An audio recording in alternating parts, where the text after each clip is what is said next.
Hello everyone. We hope you're doing well. We're doing great, and we truly appreciate your ongoing support. We'd like to briefly address some comments regarding our audiobook series. Rest assured, progress is ongoing. That said, your feedback is vital. If there's a novel you particularly enjoy and want to hear more of, please let us know in the comments.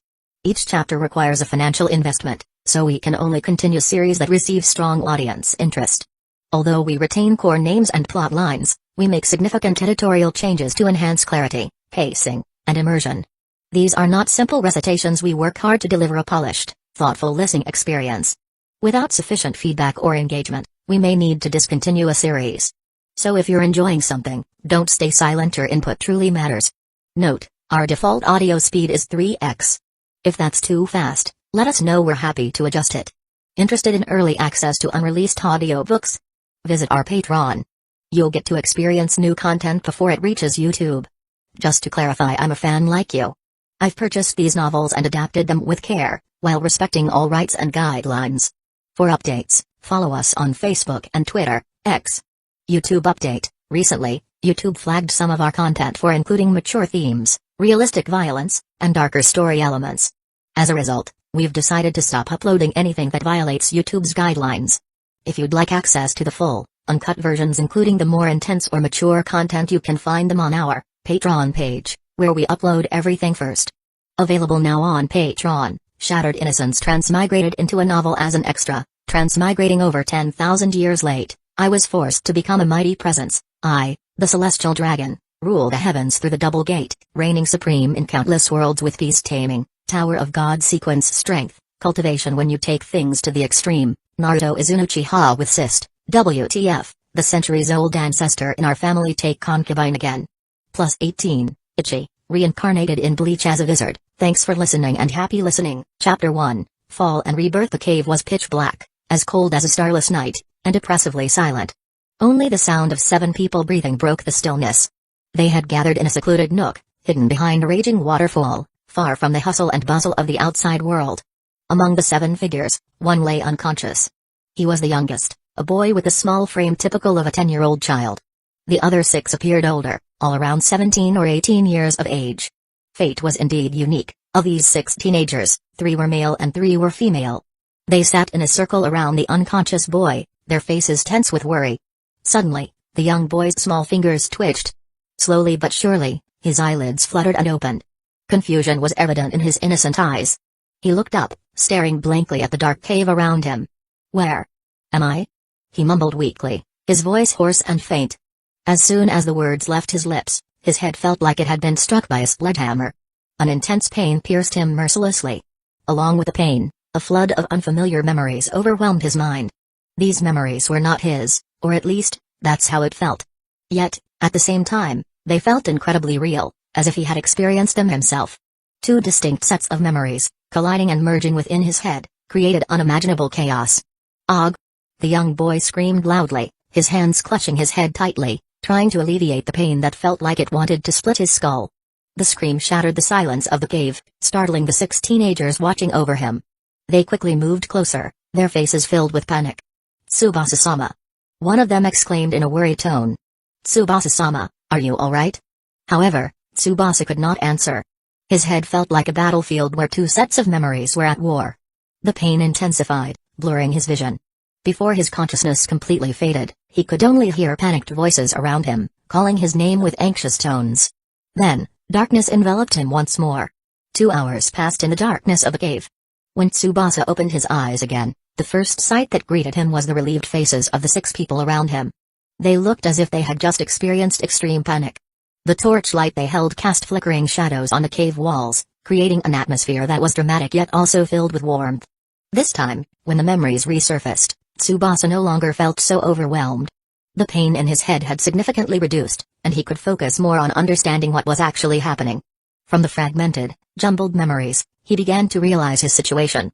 First, it seemed he was experiencing reincarnation, or some kind of memory awakening from a previous life. The sensation of this small body, the hoarse voice that was not his own, and the unfamiliar cave environment, were all undeniable proof. Reincarnation? Tsubasa mumbled softly, his eyes widening. The information felt so absurd yet so real. He touched his forehead, trying to process everything. His previous world, a modern world with all its technological conveniences and entertainment, now felt like a distant dream. However, reincarnation was not the main thing that caught his attention. The most important information he gleaned from the newly awakened memories was about the existence of a superpower called chakra. Yes, chakra, the power that was the core of the dangerous world of shinobi, the world of Naruto. He was actually in the world of Naruto. The world of manga and anime that he had only watched on screen, was now his reality. This incredible feeling was like a dream come true, but also a chilling nightmare. This is insane, Tsubasa thought to himself. However, the confusion and shock slowly turned into a deep curiosity. The world of Naruto, a ninja world with all their jutsu and thrilling battles. A world he only knew from manga and anime. And now, he was truly in it. The 6 people with him in this cave, according to the memories of his new body, were his subordinates. He was Tsubasa Takagami, the son of the leader of the Takagami ninja clan. A ninja clan whose name sounded unfamiliar, unlike the famous great clans like Senju, Uzumaki, Hyuga, or Uchiha. The names of those great clans immediately flashed through his mind, legendary names whose stories he had often read and watched. However, he was now part of an unknown clan, a clan that probably did not have a glorious history or mighty power like those great clans. This was a reality he had to face, a reality that was bitter yet also full of potential. The current timeline was the Warring States era, the darkest era in shinobi world history. An era where war and conflict between clans was daily fare. An era where a ninja's life was worth less than a sword blade. Tsubasa shuddered at the thought of this era filled with violence and uncertainty. He knew from the Naruto stories that this era was the foundation of the shinobi world he later came to know, but being in it was a completely different experience. At least I wasn't born into a great clan, Tsubasa thought, feeling a sliver of relief.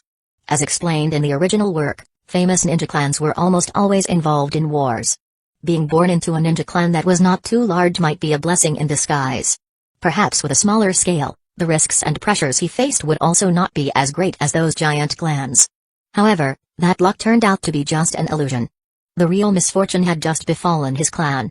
The Takagami ninja clan was attacked by a stronger ninja clan, and almost all of their clan members perished. Only he survived. In that brutal attack, the Takagami clan was utterly destroyed, leaving behind ruins and bitter memories. Yes, only Tsubasa. While the 6 people with him were members of small ninja families affiliated with the Takagami clan. They were from the Toriyama, Ushidate, and Samejima families. These families had long served the Takagami clan, becoming the backbone of the clan's strength and network. Now, they were the last remnants of a fragile alliance.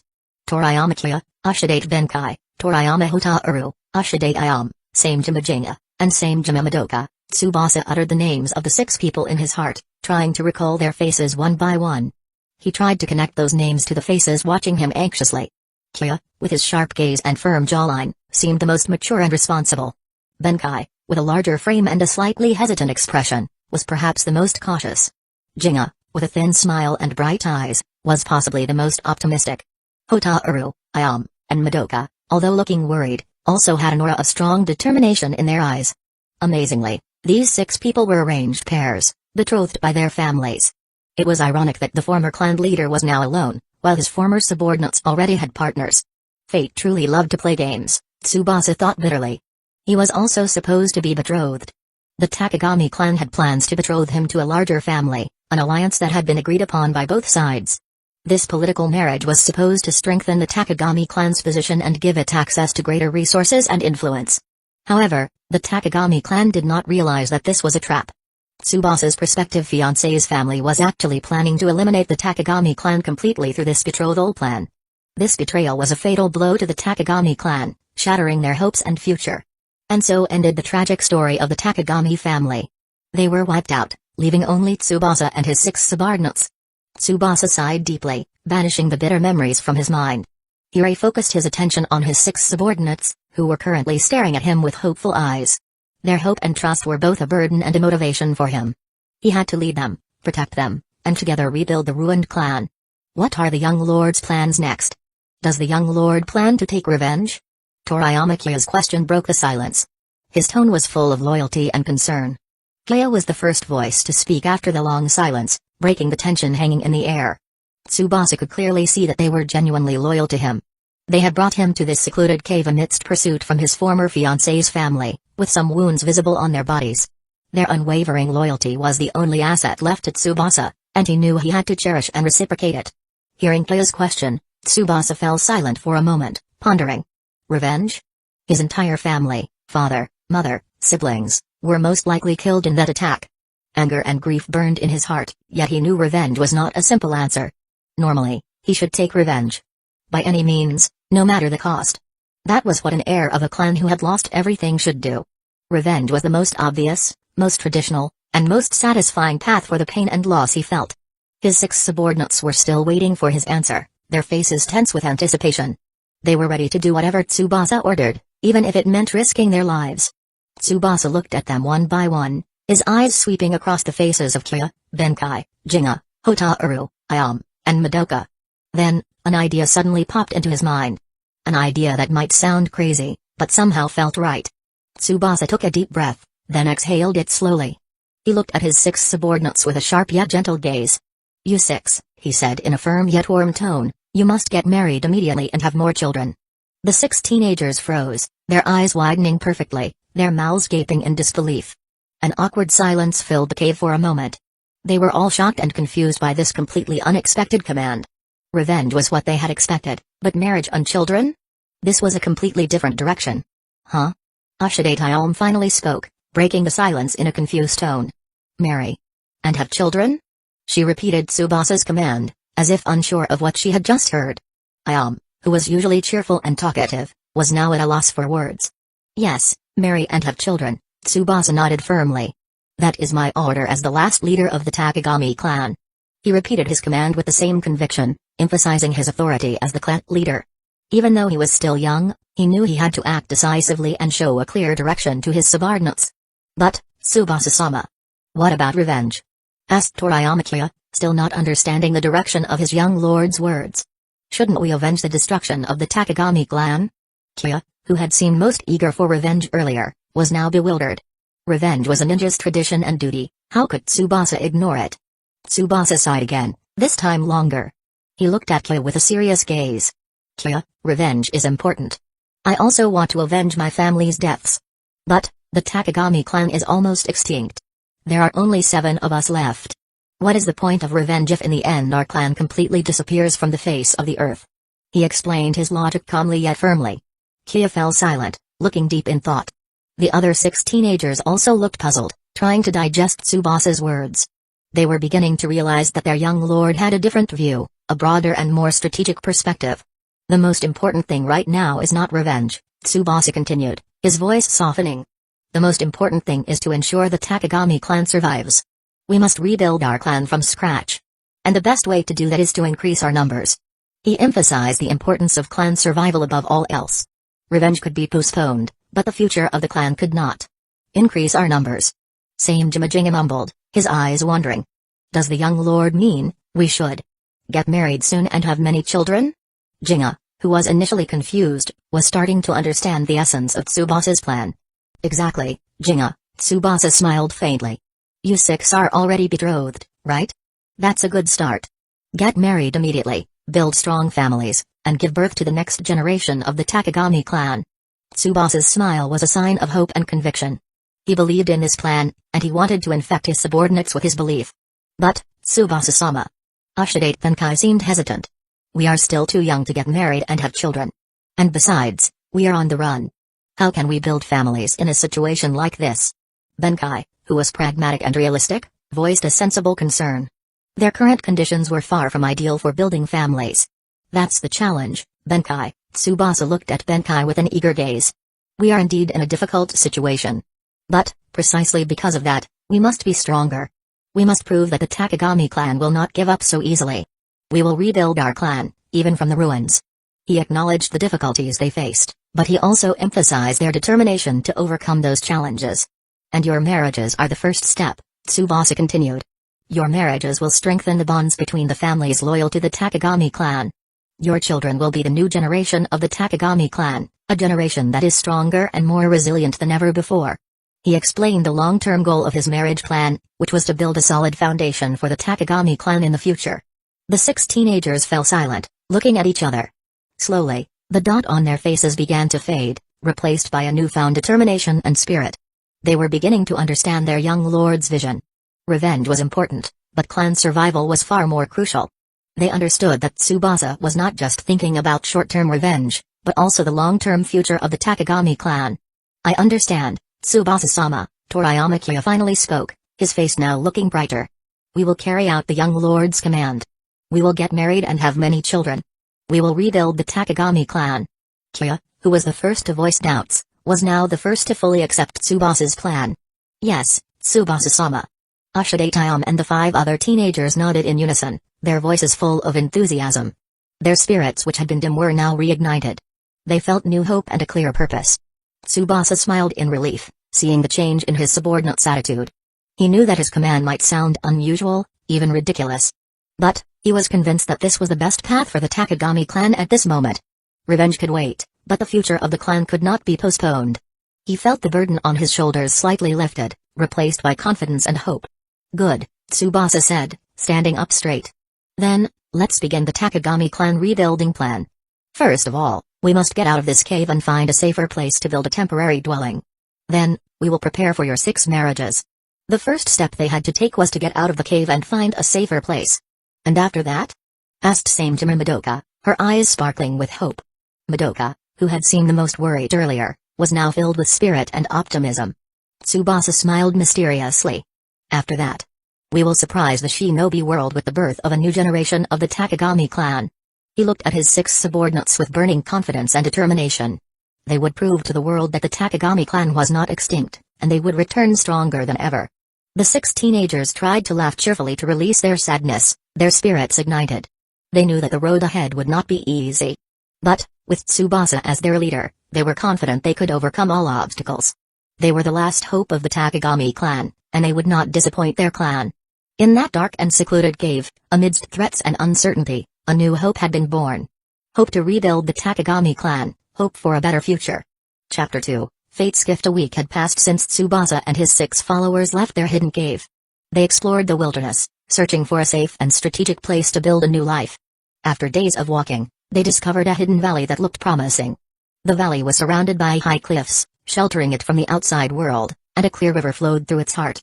The land in the valley looked fertile, overgrown with shady trees and abundant greenery. The scent of damp soil and fresh leaves filled the air, mixed with the soothing sound of the river's murmur. Sunlight penetrated the gaps in the cliffs, creating a beautiful play of light and shadow on the valley floor. This place is perfect, Toriyama Kyo murmured, his eyes sweeping across the valley with a bright sparkle. Secluded, fertile, and with abundant water. We can settle here, Tsubasa-sama. Kyo, who was always enthusiastic, immediately fell in love with this hidden valley. Yes, I agree, Ushidate nodded firmly. This valley is like a hidden paradise. We can farm and build homes here. Who had a strong maternal instinct, felt drawn to the fertility of the valley's soil. She imagined vast stretches of green fields, producing food for them and the future generations of the Takagami clan. Tsubasa carefully observed the valley. Memories from his previous life as a carpenter suddenly surfaced, giving him a different perspective on the place. He could see the valley's potential as an ideal dwelling place. The tall and sturdy trees around them were an invaluable source of wood, the soil was rich in nutrients, and the river was a lifeline that would ensure the availability of clean water throughout the year. He imagined comfortable and functional wooden houses standing strong in the middle of the valley, surrounded by fertile fields and gardens. The wood in the surrounding forest could be used to build houses, the soil was fertile for farming, and the river would provide clean water all year round. A gentle breeze blew softly, carrying the scent of wildflowers and the cheerful chirping of birds. The peaceful and tranquil atmosphere of this valley seemed to welcome them with open arms. All right, Tsubasa said firmly. We will settle in this valley. From now on, this place will be our home. Tsubasa's decision was met with joyful cheers from his 6 followers. They felt relieved and elated to have found a safe and promising place to restart their lives. A month later, the valley began to transform. With the hard work of the 7, 4 simple but sturdy wooden houses stood erect in the middle of the valley. The houses were built in a style different from the houses of that era, more functional and comfortable to live in. This efficient and ergonomic house design was entirely thanks to Tsubasa's memories as a carpenter in his previous life. He combined modern design principles with natural materials available in the valley, creating houses that were unique and practical. Tsubasa-sama is truly amazing, Toriyama Hotaru praised, admiring the wooden house designs Tsubasa had created. I've never seen houses like this before. They are so practical and beautiful. Hotaru, who had a high artistic spirit, was fascinated by the simple beauty of the wooden houses. Yes, It's all thanks to Tsubasa-sama's guidance, Ushidate Benkai chimed in, smiling proudly. Our young lord is indeed a genius. Benkai was amazed by Tsubasa's intelligence and knowledge, feeling proud to be part of this construction project. Tsubasa only smiled hearing the praise. If he possessed wood style, the wood element, the construction of these houses would have been completed in minutes. However, he did not have that ability. So, he could only rely on his carpentry skills and instruct his subordinates to build according to his instructions. He was aware of his current strength limitations, but he was not discouraged. He knew that with hard work and intelligence, they could overcome any obstacles. Flashback, Kya, Benkai, Jinga, the three of you focus on building the houses, Tsubasa ordered his 3 male subordinates. Make sure the structures are strong and durable. Hotaru, Madoka, the 3 of you help me make furniture. Tsubasa divided the tasks efficiently, utilizing the strengths and abilities of each of his subordinates. He knew that cooperation and division of tasks were the keys to their success. For the female subordinates, Tsubasa taught them how to make woven crafts and everyday tableware from pottery. He showed them how to process clay into various shapes, how to weave bamboo into baskets and mats, and how to make tableware from baked clay. Tsubasa-sama, where did you learn all this? Same Jima, Madoka asked, her eyes sparkling with admiration as she watched Tsubasa deftly make pottery. You really know everything. Madoka, who had great curiosity, was always impressed by Tsubasa's vast and diverse knowledge. Tsubasa paused for a moment, thinking hard for the right answer. He couldn't possibly say that he learned from DIY experiences in his previous life. Revealing his true identity as a reincarnation from another world was something he was not yet ready to do. I once saw some carpenters and craftsmen that my father met when the clan still existed, Tsubasa answered in a slightly sad tone, trying to play on emotions to prevent further questioning. I watch them work, and it seems my talent allows me to learn quickly. He tried to hide his confusion and nervousness by feigning sadness, hoping to divert his subordinates' attention from deeper questions. The 3 fell silent for a moment, appearing affected by Tsubasa's sad tone as he recalled their dark past. They exchanged glances, then simultaneously offered words of encouragement. They felt Tsubasa's sadness and wanted to comfort him, showing their support and loyalty. Tsubasa-sama, don't be sad, Toriyama Hotaru comforted sincerely. We are all here for you. We will rebuild the Takagami clan together. Hotaru, who had a gentle and compassionate heart, felt pity for Tsubasa and wanted to provide emotional support to him. Yes, Tsubasa-sama, Ushidate chimed in. The future of the Takagami clan is in our hands. We must not give up. Who had a high fighting spirit, wanted to boost Tsubasa's morale and remind him of the great responsibility on their shoulders. Tsubasa smiled warmly hearing the words of encouragement from his subordinates. He felt fortunate to have them by his side. They were not just subordinates, but also friends and family to him. Their presence was a source of strength and inspiration for him to keep moving forward. Thank you, everyone, Tsubasa said sincerely. I know I can count on you. Now, let's continue our work. We still have a lot to do. With renewed spirit, they returned to work, forgetting the sadness and pain of the past, focusing on the tasks at hand. And so began the routine that Tsubasa and his 6 subordinates lived for a full month. They worked hard building houses, making furniture, farming, and preparing everything for their new life in the Hidden Valley. Their days were filled with hard work and mutual cooperation, but also colored with laughter and camaraderie. They helped each other, encouraged each other, and strengthened each other in facing the challenges of a new life. In the midst of this busyness, they also prepared for the marriages of the 3 pairs who had been betrothed. Wedding preparations were carried out simply but solemnly, reflecting their limited conditions while still maintaining traditional values. Finally, the long-awaited time arrived. After their houses were completed, the weddings of the 3 new couples would be held today. That morning, the valley was filled with a wedding preparation atmosphere. The women were busy preparing their simple wedding clothes, while the men prepared the ceremony venue and simple dishes for the celebration. Simple but solemn wedding ceremonies were held alternately in each couple's house. Tsubasa was present as a witness, sitting beside the bride and groom as they recited their sacred vows. He felt honored and happy to be a part of this important moment in his subordinates' lives. Although some of them looked a little shy, especially the brides, the wedding ceremonies went smoothly and were filled with emotion. Vows of loyalty were spoken in trembling voices, eyes welled up with tears, and happy smiles adorned those young faces. Tsubasa felt happy seeing the joyful smiles on his subordinates' faces. This was a new beginning for them, the beginning of new families, the beginning of a new Takagami clan. This marriage was not just a ceremony, but also a symbol of hope and rebirth for their clan. After the wedding ceremonies were over, the 7 of them held a simple but lively celebration. They roasted various game animals obtained from the forest, picked fresh fruits from the forest, and cooked simple but delicious dishes. A bonfire blazed brightly in the middle of the valley, illuminating their happy faces and cheerful laughter. They laughed merrily, shared stories, and tried to forget the tragic events that had befallen their family more than a month ago. They looked to the future with hope and optimism. That night, they were family, bound by loyalty, friendship, and shared hope. The party lasted until late afternoon. As the sun began to set, one by one the newlywed couples began to enter their respective homes, leaving Tsubasa alone in his new house. The sound of laughter and chatter slowly subsided, replaced by the melodious silence of the night. A night full of happiness and anticipation for the couples, but for Tsubasa, it was perhaps a slightly lonely night. He opened his bedroom window, staring at the night sky studded with stars. The full moon shone brightly, illuminating the valley with a silvery light. He was alone, without anyone to accompany him. However, luckily he was still a child, at least physically. He still had plenty of time to build his future, to find love and happiness.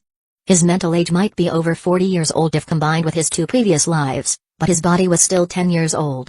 He possessed the mental strength and maturity of an adult man, yet his body was only that of a small child.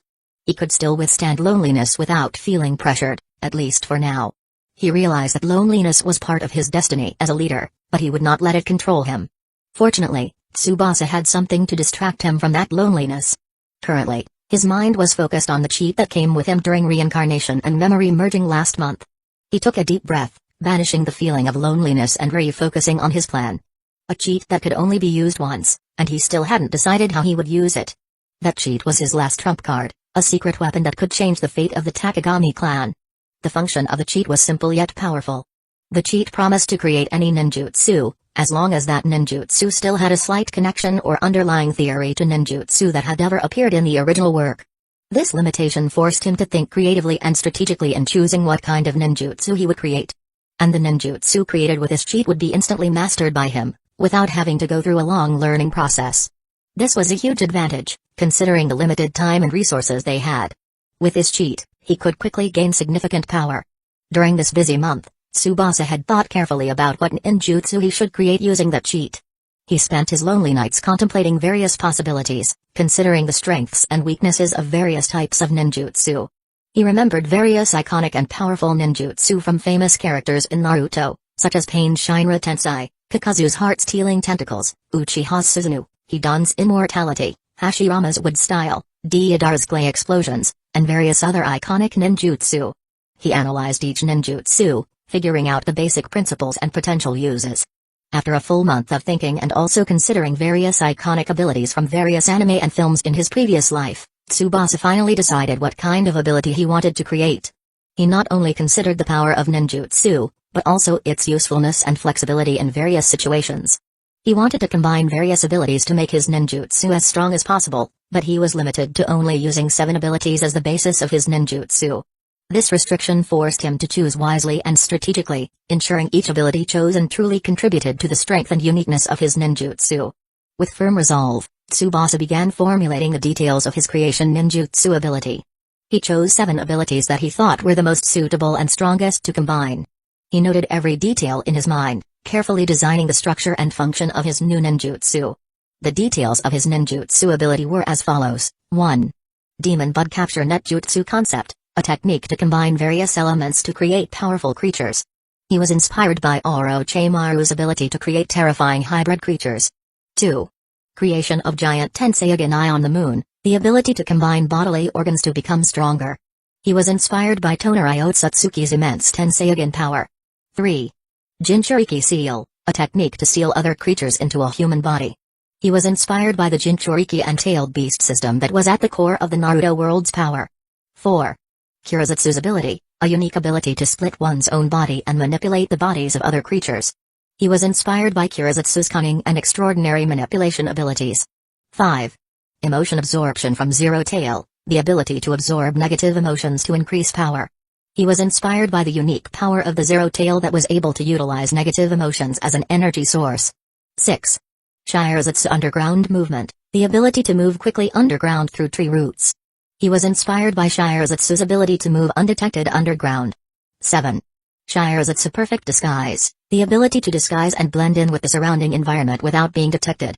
He was inspired by Shirazetsu's ability to disguise himself as anyone without being recognized. The conclusion of this ninjutsu's function is absorbing the bodies of dead people, especially their brains. This is the primary function of this ninjutsu. The brains absorbed from dead bodies will be combined into a large brain sealed inside Tsubasa's body, using the demon bud capture netjutsu, giant Tenseigan, and Jinchuriki seal concepts. He imagined the absorbed brains would become a source of knowledge and give him a stronger understanding. The second function is creating a tailed beast-like entity that has the ability to split, assimilate with others, absorb emotions, move underground, and have perfect disguise. This entity is sealed inside his body along with the large brain. This combines the abilities of Kirizetsu, Shirezetsu, and Zero Tail. This entity would become a secret weapon and protector for him, ensuring his safety was guaranteed. If Tsubasa wanted to use this ninjutsu's power, he could use it like a Jinchuriki, borrowing the power of a tailed beast. He could access the power and abilities of the entity sealed within his body, increasing his physical strength, chakra, and ninja senses. However, unlike normal Jinchuriki, there would be no resistance or conflict when Tsubasa wanted to borrow this power. This power would be completely obedient and fused with his will. He would have complete control over this power, without the risk of losing control or being controlled by the entity. Due to this ninjutsu's unique and terrifying characteristics, Tsubasa decided to name it Venom. The name sounded mysterious, powerful, and slightly evil, perfectly matching the power of the ninjutsu he had created. He smiled contentedly, feeling confident that Venom would become a powerful weapon and a valuable asset for the revival of the Takagami clan. Chapter 3, Mission of Hope. A year had passed since the wedding of the three couples. Life in the Hidden Valley flowed peacefully and tranquilly. Their days were filled with farming, animal husbandry, ninjutsu training, and enjoying each other's company as a small family.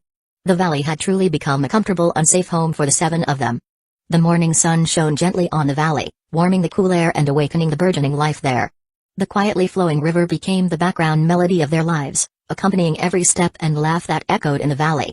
Lush green trees grew, providing shade and coolness, while their fields turned green, promising a bountiful harvest. One bright afternoon, almost everyone gathered at Kia's house. The atmosphere around the house felt tense and slightly anxious. Kia himself paced back and forth in front of his house, his face ashen. Cold sweat beaded on his temples, and his hands clenched tightly, showing extraordinary nervousness. Tsubasa tried to calm his subordinate and friend, although he himself felt a little nervous inside. Beside Tsubasa, Benkai and Jinga also looked restless, but some of their attention was diverted to the two tiny creatures in their arms, their children who had been born a few months earlier. The baby's presence slightly eased the tension, but did not completely eliminate the worry that enveloped them. Calm down, Kia, Tsubasa gently patted Kia's shoulder. Everything will be alright. Hotaru is strong, she will definitely get through this. Tsubasa tried to project calm and confidence, even though within his own heart various feelings churned. He knew how important this moment was for Kia and Hotaru, and he wanted to give them the best support he could. But this is my first child being born, Tsubasa-sama. Kia exclaimed in a panicked tone. I'm so worried. His voice trembled, reflecting his fear and anxiety as a father-to-be. He imagined various bad possibilities that could happen, and his heart felt like it was being squeezed. I understand how you feel, Kia, Benkai chimed in, although his own voice sounded a little shaky. I felt the same way when I gave birth to Seiya. My heart felt like it was going to jump out of my chest. Benkai tried to share his experience to comfort Kia, showing that feeling nervous and worried was a normal thing for every father-to-be to experience. Jinga nodded in agreement, while cradling the baby in his arms. That's just how it feels. But trust me, Kia, the happiness after hearing the baby's cry will make all your worries disappear. Jinga smiled gently, recalling the moment his daughter, Yumi, was born. The happiness and relief he felt at that time was truly indescribable in words. Inside the house, two other women, Ashide Tayama and Samejima Madoka, were deftly assisting Hotaru in the labor process. Gentle, soothing voices drifted from within, punctuated occasionally by Hotaru's soft groans.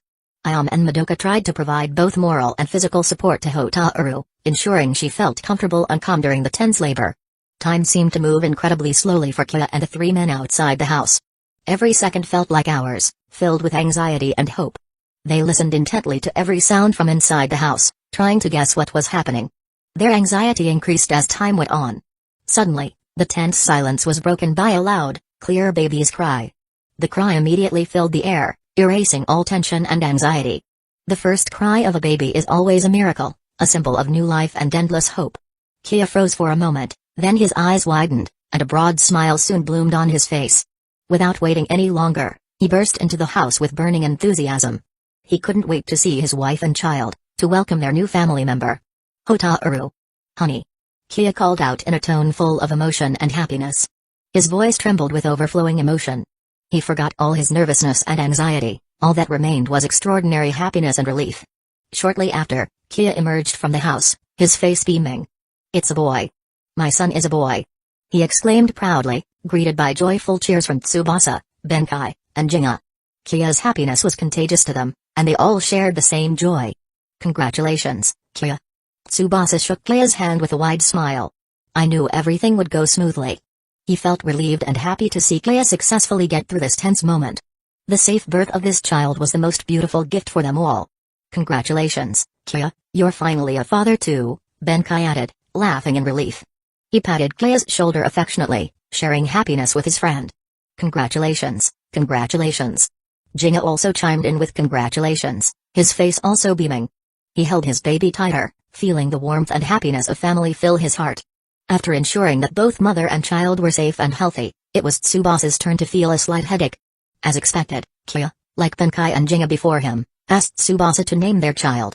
The tradition of giving baby names to the clan leader was a way to show respect and trust, as well as hoping that the name would bring good fortune to the child.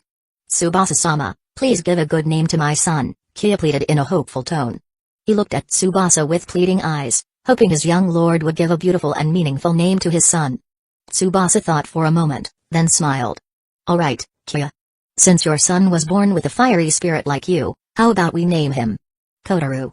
Tsubasa chose a name that suited Kia's personality and hopes, reflecting the fighting spirit and courage of a samurai. Kotaru. Toriyama Kotaru, Kia repeated the name softly, then his eyes lit up. A great name, Tsubasa-sama. I really like it. He felt very happy and honored with the name Tsubasa had given his son. The name felt fitting and meaningful to him. Previously, Benkai and Jinga had also asked Tsubasa to name their children. For Benkai's son, Tsubasa chose the name Seiya, which meant loyal and righteous man, hoping his son would grow up to be a loyal and kind person. He wanted to instill virtues in the next generation of the Takagami clan. Meanwhile, for Jinga's daughter, Tsubasa gave the name Yumi, a name that meant gentle and beautiful, hoping his daughter would grow up to be as beautiful and gentle as her mother. He wanted his daughter to inherit Madoka's gentleness and grace, becoming a woman who was loved and respected. To celebrate this joyous event, they slaughtered their farm-raised chickens and held a small feast. They ate together, laughed merrily, and shared happiness. Simple but delicious dishes were served on a handmade wooden table, becoming a symbol of their prosperity and togetherness. That night, the Hidden Valley was filled with the warmth and happiness of a family. They tried to forget the tragic events that had befallen their clan more than a year ago, and looked to the future with brighter hopes. The bonfire was lit again, illuminating their happy faces and cheerful laughter until late into the night. 2 months passed since the birth of the 3 babies. Life in the valley felt increasingly complete and warm with the presence of new family members. Baby laughter, small steps learning to walk, and children's cheerful babble filled the valley with new happiness. Tsubasa noticed that the atmosphere in the valley became more stable and calm. The new fathers seemed more responsible and enthusiastic in their work and ninjutsu training. The presence of their children became additional motivation to work harder and protect their families. Tsubasa felt that now was the right time to begin his plan to activate the Venom ninjutsu. He had postponed this plan long enough, waiting for the right moment when conditions allowed. Initially, he hesitated to ask for his subordinates' help in the near future, because he felt that these new fathers would be much needed at home to help their wives take care of the babies. He did not want to burden them with additional tasks while they were enjoying their new roles as fathers. However, the urge to immediately test his new power was too strong to resist. Curiosity and ambition as a ninja drove him to start this plan immediately. One afternoon, Tsubasa gathered his 3 subordinates at his house. Kia, Benkai, Jinga, Tsubasa called out in a serious tone. There is something I want to ask for your help with. He looked at his 3 subordinates with a sharp and determined gaze, indicating the seriousness of his request. What is it, Tsubasa-sama? Kia asked, his face immediately turning serious. He sensed a change in Tsubasa's tone and expression, and he knew that this was not an ordinary request. I need you to help me get some ninja corpses, Tsubasa said in a soft but firm tone. He uttered those words carefully, ensuring the message he wanted to convey was clear and did not cause misunderstandings. His 3 subordinates fell silent for a moment, exchanging glances with confused expressions. Tsubasa's request sounded strange and unexpected. Ninja corpses? Benkai asked, his eyebrows furrowed. What for, Tsubasa-sama? He tried to understand his young lord's intention, but he could not find a logical reason why Tsubasa would need ninja corpses. This is to study a new forbidden ninjutsu, Tsubasa answered, intentionally adding a bit of mystery to his request. This ninjutsu is very important to increase our strength. But I need ninja corpses as experimental material. He explained a small part of his plan, hiding the real details about the venom ninjutsu and the purpose of its use. Hearing the words forbidden ninjutsu and increase our strength, the eyes of his three subordinates immediately lit up. They were very interested in the prospect of new power and greater ninjutsu abilities. The desire to become stronger in order to protect the Takagami clan burned in their hearts. They already greatly trusted Tsubasa's genius in creating ninjutsu. The proof was the Rasengan that they had successfully learned in this period. A high-level ninjutsu that was once just a dream, had now become a reality thanks to Tsubasa's guidance. Although they could only release a maximum of 2 Rasengans per day, after which their chakra would be exhausted, but it was a ni-rank ninjutsu, a small ninja clan like theirs certainly did not have such a great heritage. Rasengan was clear proof of Tsubasa's genius, and they were sure this new forbidden ninjutsu would be far more powerful. Of course, Tsubasa-sama! Kia exclaimed enthusiastically. We will do anything to help Tsubasa-sama become stronger. He did not hesitate even slightly to accept Tsubasa's request. His trust and loyalty to his young lord were unwavering. Yes, Tsubasa-sama. Benkai and Jinga also nodded in agreement enthusiastically. Just tell us what we need to do. They were ready to carry out Tsubasa's orders, even if it meant facing danger and difficulty. They believed that Tsubasa always had a strong reason for every decision he made. I don't need strong ninja corpses, Tsubasa explained. The important thing is ninja corpses, anyone will do. But I want you to be careful. Don't get caught, and don't leave any traces. Your safety is the top priority.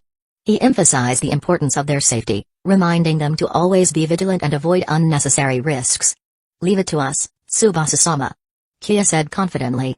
We will bring the ninja corpses that Tsubasa-sama needs as soon as possible. He showed their confidence and ability to complete this mission successfully. The decision had been made. Kia and Benkai would depart to find ninja corpses, while Jinga would remain in the valley to stand guard. The safety of the valley was the top priority, especially with 3 babies who were still very vulnerable. Tsubasa did not want to take the risk of losing their newborn family members. Tsubasa's current strength level was also not sufficient to face potential threats, so Jinga's presence as an additional guard was necessary. He realized the limitations of his current strength, and he knew that he had to increase his power soon to protect the Takagami clan. The next day, Kia and Benkai said goodbye to begin their mission. Hotaru and Ayame hugged their husbands tightly, with worried but also hopeful faces. The farewell was filled with mixed emotions, between anxiety and confidence, between doubt and hope. Jinga and Madoka also gave encouragement and hope that their mission would go smoothly and safely. They strengthened each other's hearts, providing mutual moral support to face this temporary separation. Be careful on the road, Hotaru advised in a soft voice. Don't forget to always be vigilant. She looked into Kia's eyes with affection, conveying a message of deep care and love. Don't push yourselves too hard, Ayame chimed in with a worried tone. If there is danger, return immediately. She reminded Benkai to always prioritize their safety above all else. Tsubasa also reminded them once again. Kia, Benkai, remember my message. Your safety is the top priority. If your lives are threatened, abandon this mission. Don't hesitate to run away. He reaffirmed the importance of their safety, showing that this mission was not everything compared to their lives. Kia and Benkai nodded firmly, their faces full of determination. We understand, Tsubasa-sama. We will be careful. We will definitely return safely, bringing the ninja corpses that Tsubasa-sama needs. They promised to carry out this mission to the best of their ability, but still prioritize the safety of themselves and their comrades. With a final wave, Kia and Benkai disappeared behind the trees of the forest, leaving the hidden valley under the worried and hopeful gaze of the 5 remaining people. Tsubasa, Jinga, Hotaru, Ayame, and Madoka watched their departure with mixed feelings, hoping that this mission would be successful and that Kia and Benkai would return safely. The future of the Takagami clan now depended on the success of this mission and the new ninjutsu power that Tsubasa would create. Chapter 4, Venom. The man with a scar across his face ran as fast as his legs could carry him, his heart pounding like a war drum. 2 dark figures relentlessly pursued him, murderous intent radiating from their auras. The man knew this could be the end of his journey. His breath came in ragged gasps, his lungs burned, but he forced himself to keep running, away from the deadly threat lurking behind him. The dense forest around him felt like an endless labyrinth, each step feeling heavier and more tiring. Don't run anymore, coward.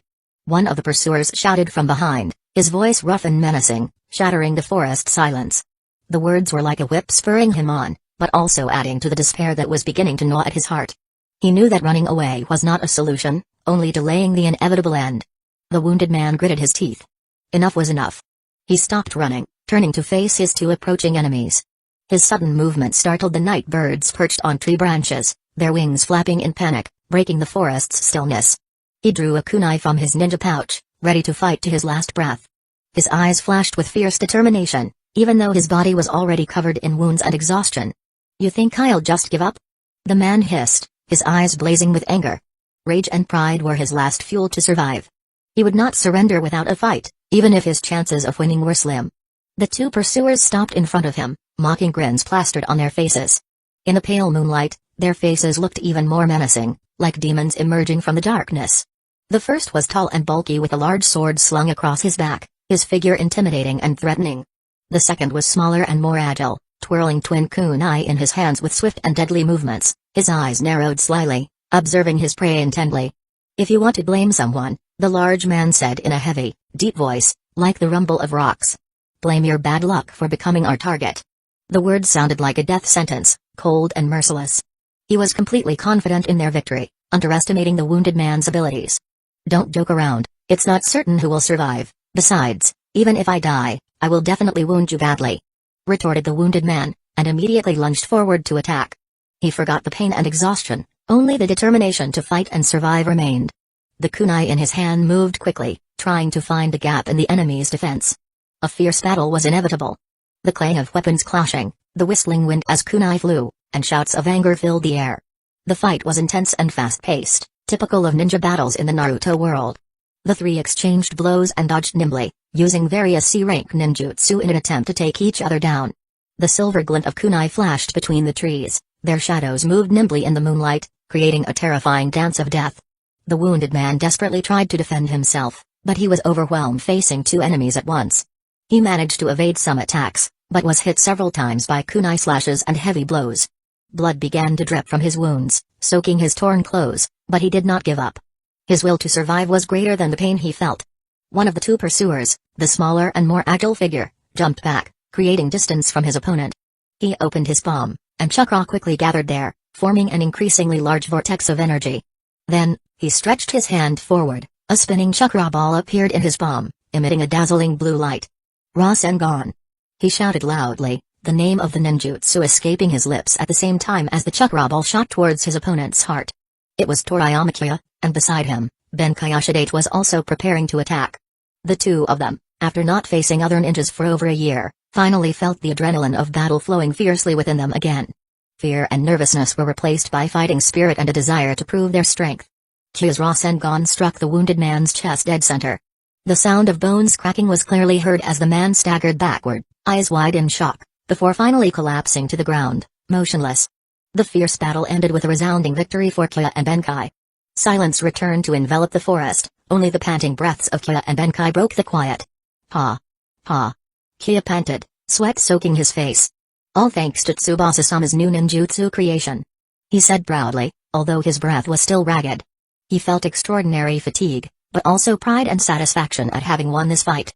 Rasengan, an A-rank ninjutsu that he could only dream of before, was now his reliable weapon. "You're right," Benkei replied, also looking exhausted. "This Rasengan is truly an amazing ninjutsu. I never imagined I would be able to master an E-rank ninjutsu like this. Do you still have any energy left, Kya?" He felt his body weak and out of chakra, but his spirit remained burning.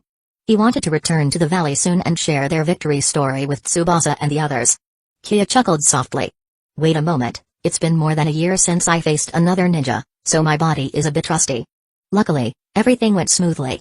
He tried to normalize his breathing, feeling the chakra flow within his body again. This victory proved that their hard training all this time was not in vain. Benkei nodded in agreement.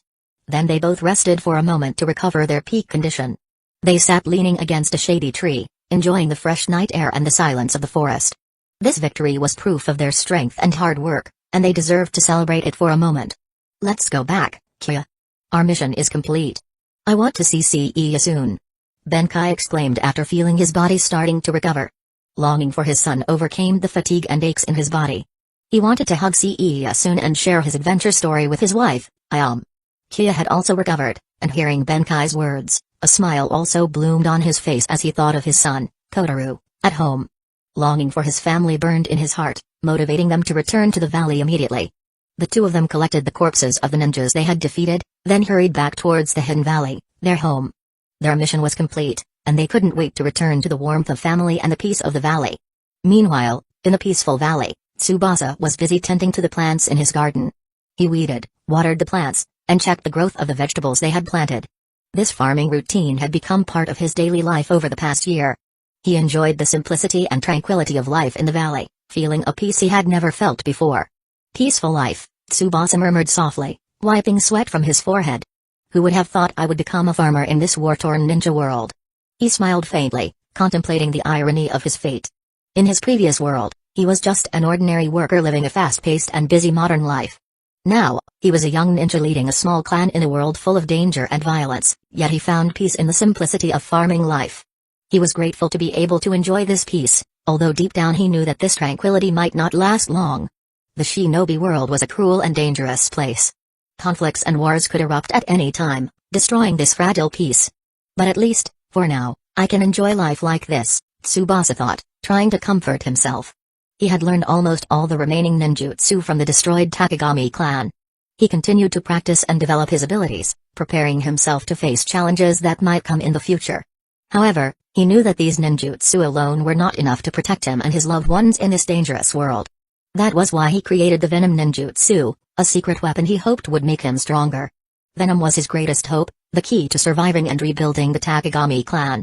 The day was getting hotter, the sun began to feel scorching on the skin. Tsubasa decided to go home. However, as he walked towards the valley, he sensed a different atmosphere from earlier that morning. The valley seemed more alive, the sounds of laughter and chatter were louder from afar. He felt positive energy filling the air, dispelling the silence and tranquility that usually enveloped the valley. Kia and Benkai must be back. Tsubasa exclaimed in his heart immediately feeling relieved and happy. He quickened his pace, impatient to reunite with his two friends. The longing and worry that had haunted him now vanished, replaced by anticipation and happiness. True enough, when he arrived in the middle of the valley, he saw Kia and Benkai already gathered with the others.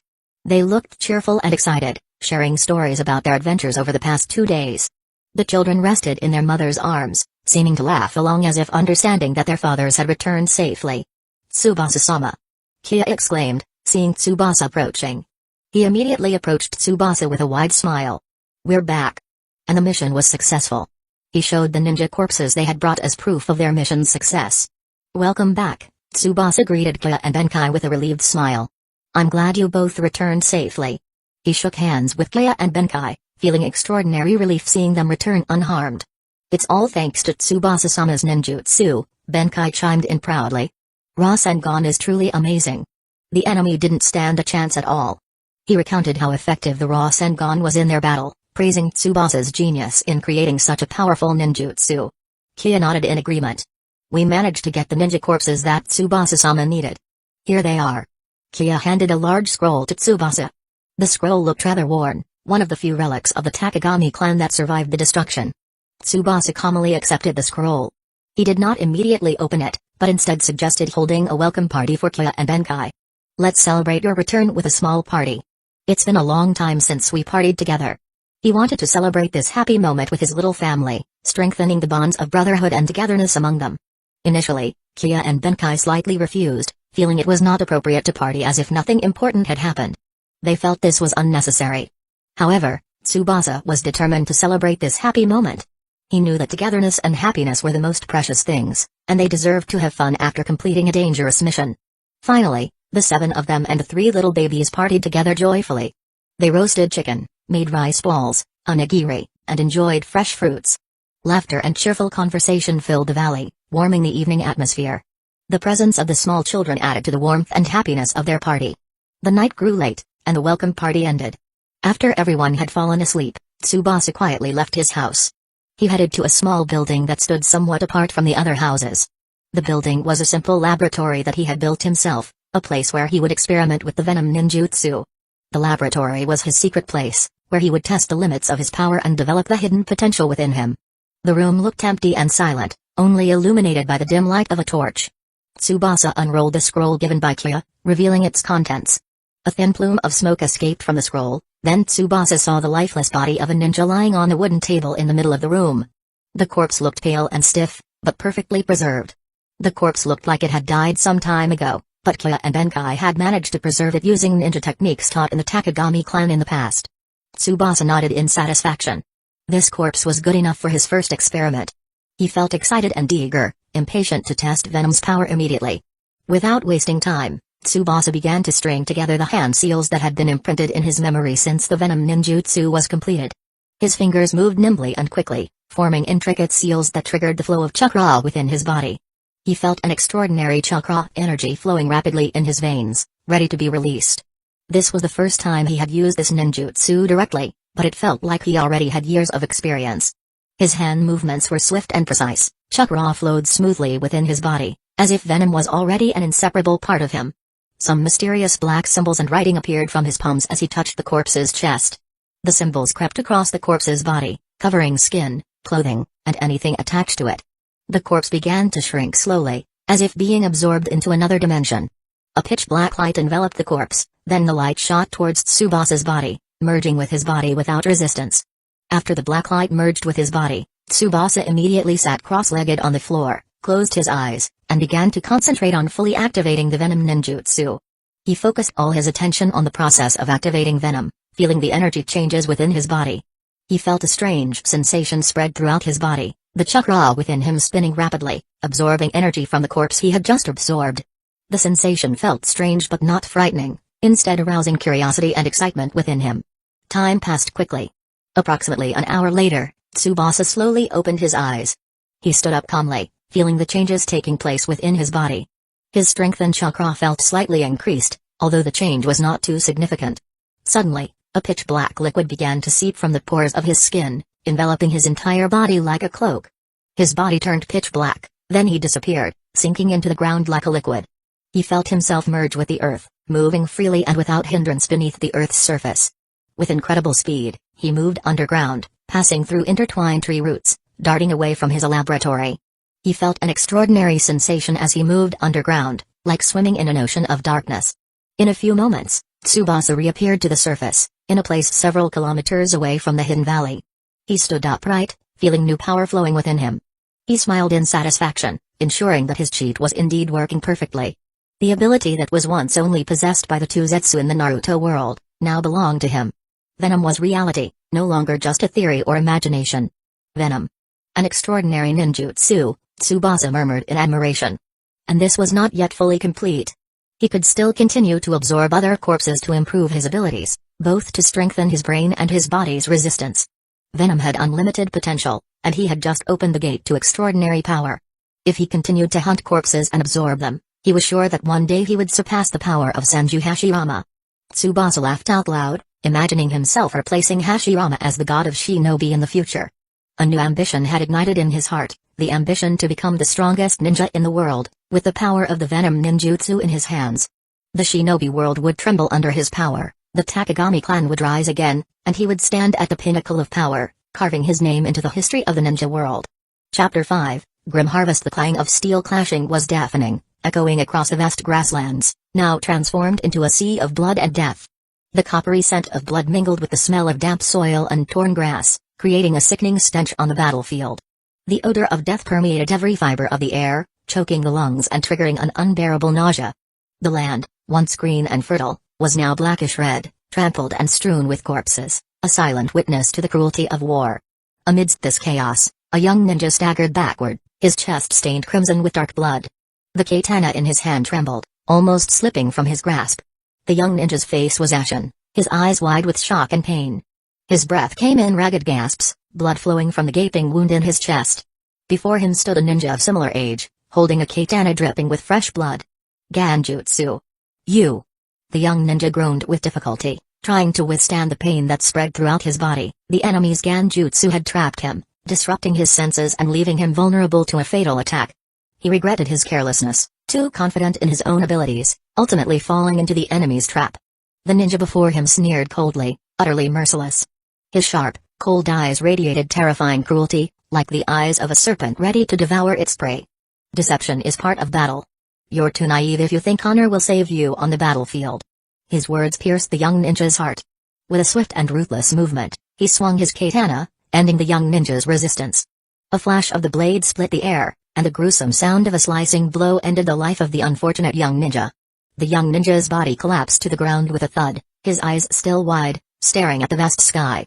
The sound of katana blades meeting, kunai and shuriken whizzing through the air, the screams of the wounded, and roars of rage mingled together, creating a terrifying symphony on the battlefield. These sounds of death and destruction echoed each other, creating an ear-splitting din and triggering a deep-seated fear. Every sound was a reminder of the cruelty of war, of inevitable loss and suffering. Thousands of lives clashed in a fierce, seemingly endless battle. Waves of chakra collided in the air, creating ripples of energy that shook the ground and surrounding trees. Dust billowed, mixing with a blood mist, as if painting the sky a somber, dark red.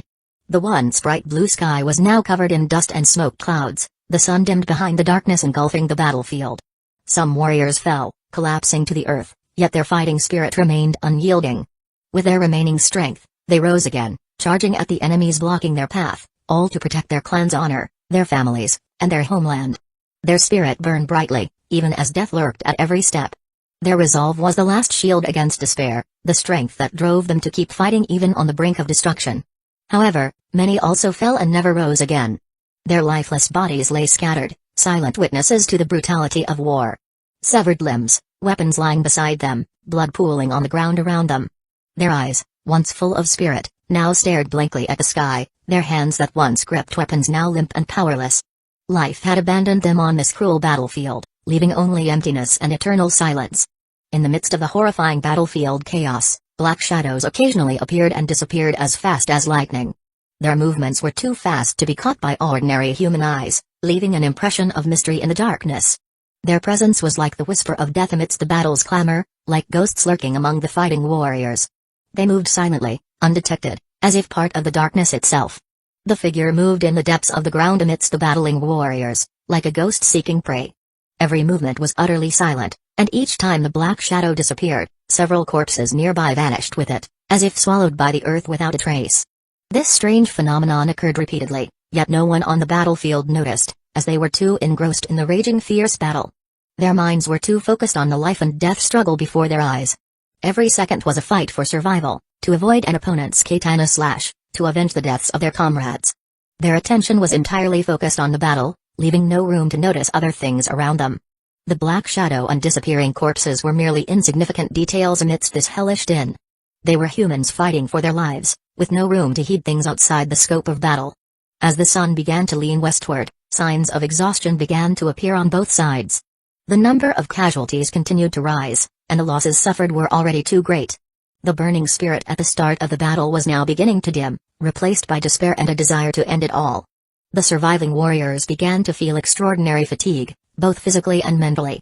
The leaders of both forces realized that this battle would only bring further destruction. They saw the devastation before their eyes and realized that true victory would never be achieved on this battlefield. All that remained was endless loss and suffering. They decided to end this futile bloodshed. A difficult, yet wise decision to save the remnants of the surviving troops. Retreat! Retreat! Shouted the commander of the Eastern forces, his voice echoing amidst the battlefield's clamor. This order was given with the hope of halting further bloodshed, ending a battle that only brought misery. Pull back the troops! Replied the commander of the Western forces, his voice equally loud. Both commanders exchanged glances, realizing that this battle had reached a stalemate. There was no point in continuing the futile bloodshed. The order to retreat was greeted with relief by the exhausted soldiers. Both sides began to withdraw their troops, slowly but surely. Extraordinary fatigue assaulted their bodies, but the relief of the battle ending slightly lightened their burden. Their footsteps faltered, their weapons hung limply, yet their hearts were filled with relief and hope. Even in retreat, they remained vigilant, on guard in case the enemy tried to exploit this moment to launch a counterattack. Tension still hung in the air, but the battlefield, once roaring, slowly began to subside, turning silent and chilling. The sounds of battle gradually disappeared, replaced by a frightening silence, as if the universe was holding its breath after a terrible storm. The black shadow, which had been moving among the corpses, watched the retreating troops from afar with a cold gaze. Its unseen eyes radiated a strange calm amidst the chaos that had just occurred. It ensured that the battle was truly over, that there were no more suspicious movements on the battlefield. After confirming the situation was safe, the black figure vanished, delving into the darkness underground, leaving the battlefield deathly silent. It completed its task perfectly, leaving behind a battlefield full of death and destruction, heading towards its hiding place. The black figure reappeared in a secluded cave not far from the battlefield. The cave was dark and damp, the air stuffy mixed with the pungent smell of blood, creating an oppressive and uncomfortable atmosphere. The cave walls were covered in moss and dripping water, the sound of trickling water adding to the cave's cold and desolate impression. Inside the cave, piles of human corpses were stacked high, thick red blood soaking the cave floor, creating a gruesome and disgusting sight. The stench of rotting corpses assaulted the nose, churning the stomach and triggering nausea. This sight was silent proof of the secret mission being carried out by the black figure. The cave's darkness hid this horror from the outside world, making it the perfect place to perform a gruesome ritual. Slowly, the pitch-black color enveloping the figure's body began to fade, revealing ordinary human skin beneath. Its true form began to become clear as the darkness cloaking it disappeared. The figure was a handsome young man with silvery white hair that shimmered like silver in the cave's dim light and clear blue eyes that radiated intelligence and composure. His handsome face seemed starkly contrasted with the horrific scenery around him, creating a strange and unnatural impression. Yes, it was Tsubasa, our protagonist. He was carrying out his secret mission on this gruesome battlefield. His handsome face showed no expression of disgust or fear at the piles of corpses before him, instead displaying calm and focus. He appeared cold and emotionless, as if the horrific scenery around him did not affect him at all. After resting for a moment, Tsubasa wasted no time, and began stringing together hand seals with swift and precise movements. Each of his hand movements was so efficient and measured, indicating that he had mastered this technique perfectly. He had practiced repeatedly, ensuring every hand seal movement was performed accurately and without error. These hand seals were the key to activating his forbidden ninjutsu, Venom. Dark power began to radiate from Tsubasa's body, filling the cave with a frightening and oppressive aura. The air around Tsubasa felt increasingly cold and heavy, the pressure of dark energy emanating from his body, creating a chilling atmosphere. Mysterious black symbols and writings appeared from Tsubasa's palms, creeping and spreading across the cave's surface, then focusing on the pile of corpses in the center of the cave. The dark energy spread like living black veins, binding and controlling the corpses. The corpses began to tremble, then shrink and disappear one by one, sucked into Tsubasa's body like dust being vacuumed into a dust collector. This absorption process took place quickly and efficiently, leaving behind traces of dark energy swirling around Tsubasa. Pitch black light enveloped his body, growing stronger and stronger, as if absorbing all light and life around it. After all the corpses were fully absorbed, Tsubasa sat cross-legged in the middle of the cave, closed his eyes, and focused fully on his Venom ninjutsu. He entered a deep meditative state, allowing his body and soul to merge with the dark energy he had just acquired. He felt a strong energy flow into his body, merging with his chakra, and significantly increasing his strength. He felt the life energy and chakra power from the absorbed corpses rush into his body, merging with his soul, and significantly increasing his strength. This sensation was like a wave of power flooding his entire being, gradually strengthening his abilities. He felt his body getting stronger, his chakra getting larger, and his senses getting sharper. Moments passed in the oppressive silence of the cave. Only the sound of Tsubasa's breathing was heard amidst the cold and damp cave walls. This silence felt so intense, as if time had stopped moving. Suddenly, Tsubasa opened his eyes sharply, his eyes shining brightly with an intense blue light. Energy seemed to radiate from his eyes, signifying a major change within him. He felt new power surging within his body, making him feel more alive and vibrant than ever before. He stood, clenching his fists tightly, feeling the newfound strength flowing through him. Every fiber of his muscle felt stronger and more responsive, his chakra surged with new energy. Venom's power had seeped into him, transforming him into a stronger and more terrifying entity. "I should have done this sooner," Tsubasa murmured in satisfaction. A faint smile graced his lips, signifying the success of his mission this time. Corpses from great clans are indeed of different quality from ordinary ninja corpses. He acknowledged the difference in the quality of energy obtained from great clan corpses. The corpses from the Senju and Uchiha clans provided a far greater increase in power than he had anticipated. Yes, the corpses Tsubasa had just absorbed were not ordinary ninja corpses. They were the corpses of warriors from two prominent ninja clans, Senju and Uchiha. This battlefield was a silent witness to the fierce battle between these two clans, and Tsubasa took advantage of this situation for his mission. He knew that opportunities like this did not come twice, and he would not waste them. Senju and Uchiha. Tsubasa repeated the names of the two clans in his heart. He knew very well how special these corpses were. Absorbing corpses from ordinary ninja clans did provide a decent increase in strength, But absorbing corpses from great clans like Senju and Uchiha had a far more powerful effect, even beyond his expectations. However, Tsubasa realized that venom would not grant him KK Genkai powers like Sharingan or Wood Style, even though he absorbed corpses from the Uchiha and Senju clans. He understood the limitations of his forbidden ninjutsu very well. Venom was not a tool to steal KK Genkai, but rather to enhance overall base strength. Venom's primary function was to absorb and combine corpses' brains to create a giant brain, the same principle as the large Tenseigan on the moon, and to absorb other body parts as nutrients to enhance overall physical, mental, and chakra strength. This was Venom's main purpose, comprehensive enhancement of base strength and the creation of a giant brain. He created Venom not to become a duplicate of other ninjas, but to become the best version of himself. Venom is not designed to steal KK Genkai, Tsubasa thought. Its main focus is on enhancing base strength and creating a giant brain sealed within my body. This was Tsubasa's conscious choice when creating Venom. He had strong reasons why he limited Venom's abilities. He didn't want his body to be too mixed with various foreign genes, worried about losing control over his own identity. He wanted to remain Takagami Tsubasa, even while wielding the terrifying power of forbidden ninjutsu. His identity was the most precious thing, and he did not want to sacrifice it for power alone.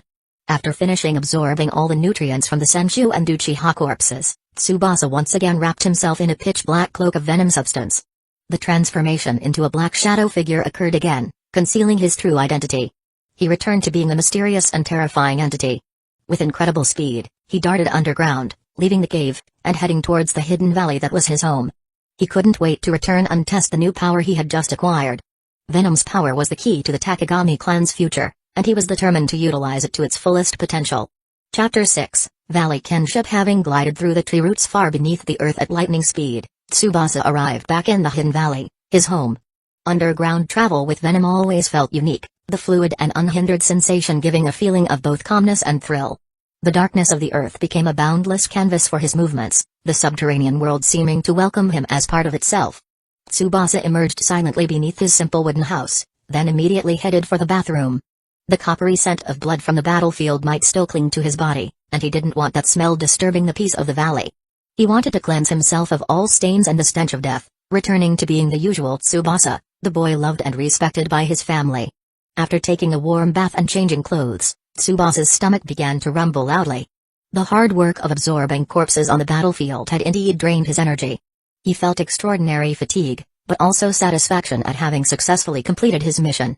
The newfound power he gained with Venom made him feel stronger and healthier. He quickly went to his small, simple kitchen and started cooking a simple meal. In no time, the aroma of cooking filled the wooden house, awakening his appetite. The scent of steaming rice, savory grilled fish, and warm miso soup, all of it was so tempting to his stomach. As Tsubasa finished devouring his meal, a gentle knock sounded on his door. He put down his empty bowl and got up to open it. He rose to open the door and was greeted by a sight that always made him smile, his 3 female subordinates standing before the door, each cradling their little angels. Their faces, though tired, were happy, the soft smiles etched on their lips, all of it was a sight that always made Tsubasa feel a sense of home. "Oh, look who's here!" Tsubasa exclaimed cheerfully, his eyes sparkling as he gazed at the 3 adorable babies. "Kotaru-kun, call me Big Brother Tsubasa." Tsubasa tried to coax Kotaru, Kyu's son, to call him that, while making funny and playful faces. He was charmed by the innocence and naivety of the babies, their presence always managed to warm his heart. Then he turned to Seiya, Benkai's son. "Seiya-kun, goo goo gaga." Tsubasa teased Seiya with cute hand gestures, making the baby giggle with delight. Seiya's tiny hands reached out towards Tsubasa, as if wanting to join in playing and joking with him. Finally, his gaze fell on Yumi, Jinga's daughter. "Yumi-chan, peekaboo." Tsubasa revealed his face from behind his hands, making Yumi laugh merrily and reach out to him. Yumi was always the most active and expressive among the 3 babies, her bright smile always managed to melt Tsubasa's heart.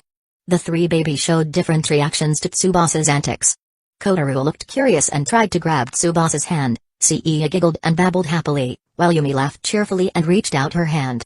The sight warmed Tsubasa's heart, his fatigue and loneliness instantly evaporating. The baby's presence was a source of new happiness and hope for the Takagami clan. While Tsubasa was busy teasing Yumi, Madoka, Jinga's wife, asked gently, "Tsubasa-sama, did you leave the valley this morning?" Madoka's question broke Tsubasa's absorption in playing with the babies. "Yes, why?" Tsubasa asked back, diverting his attention from Yumi and looking at Madoka. Did something happen while I was away? He was worried that there was a problem or danger lurking in the valley during his mission. Nothing at all, Tsubasa-sama, Madoka replied with a smile. It's just that Jinga and the others came knocking on your door this morning. Since there was no answer, they assumed Tsubasa-sama wasn't home. Madoka explained the reason for their visit, dispelling Tsubasa's worries. Oh, I see, Tsubasa nodded in understanding. Did they need something from me? He asked curiously, guessing what had made his three subordinates look for him this morning. Perhaps they wanted to ask for Tsubasa-sama's help regarding their ninjutsu training. Hotaru, Kya's wife, chimed in, while cradling Kotaru.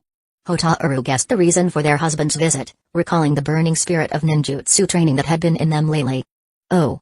So they are training at the training grounds now? Tsubasa asked again, while returning to teasing the three babies, this time making strange noises that made them laugh. He was curious to see the progress of his three subordinates' ninjutsu training. Yes, that's right, Tsubasa-sama, Benkai's wife, replied, while cradling Seiya in her arms. Confirmed Hotaru's guess, adding information about their husband's whereabouts. But, is it really alright for Tsubasa-sama to go alone without taking any subordinates when leaving the valley? Tsubasa-sama is still under 12 years old, right? Looked worried about Tsubasa's safety. Her tone was full of concern and anxiety, reflecting her worry as a loyal subordinate. Tsubasa smiled hearing Ayam's worry. Yes, no need to worry. I'm strong enough now to protect myself, Tsubasa replied confidently. He wanted to reassure them that his strength had increased significantly, and he was capable of protecting himself from any danger. Besides, their presence as fathers is still very much needed by our three little angels. So, unless it's urgent, I won't give them missions, at least until these three children are 5 years old. Tsubasa deliberately emphasized the importance of parental roles for their young children. He wanted to ensure that the three babies received full affection and attention from their fathers, especially in their early stages of growth. But, that's precisely why they have been training even harder lately, Tsubasa-sama, Hotaru complained in a worried tone. It seems they realize their lack of strength and want to become stronger and more useful to help Tsubasa-sama. Hotaru revealed the worries of their husbands, who felt powerless and wanted to do more to help Tsubasa. Oh. Tsubasa fell silent for a moment, thinking. He understood the motivation of his three subordinates, but he also had a different view of their current priorities. But, in my opinion, the most important thing they should do right now is to accompany their children and prepare for their education, Tsubasa explained to the three women. He wanted to shift their focus from intensive ninjutsu training to their children's education. As long as we can still live peacefully and not wage war like other ninja clans, we must use this time to build a strong foundation for our next generation. Because the three of them are the future and successors of the new Takagami clan. Their education is very important. Tsubasa explained his long-term vision, emphasizing the importance of education for the survival and progress of the Takagami clan. He wanted the next generation of their clan to be not only physically strong, but also intelligent and knowledgeable. Tsubasa-sama is truly very wise, Hotaru exclaimed in a tone of admiration and sincerity after hearing Tsubasa's explanation. I am so grateful to follow a leader like you. Hotaru felt deep admiration and respect for Tsubasa, realizing his extraordinary leadership and wisdom. Me too.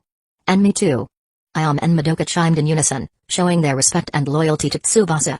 They all felt fortunate to have a young leader like Tsubasa, who was not only strong and intelligent, but also wise and cared about their well-being.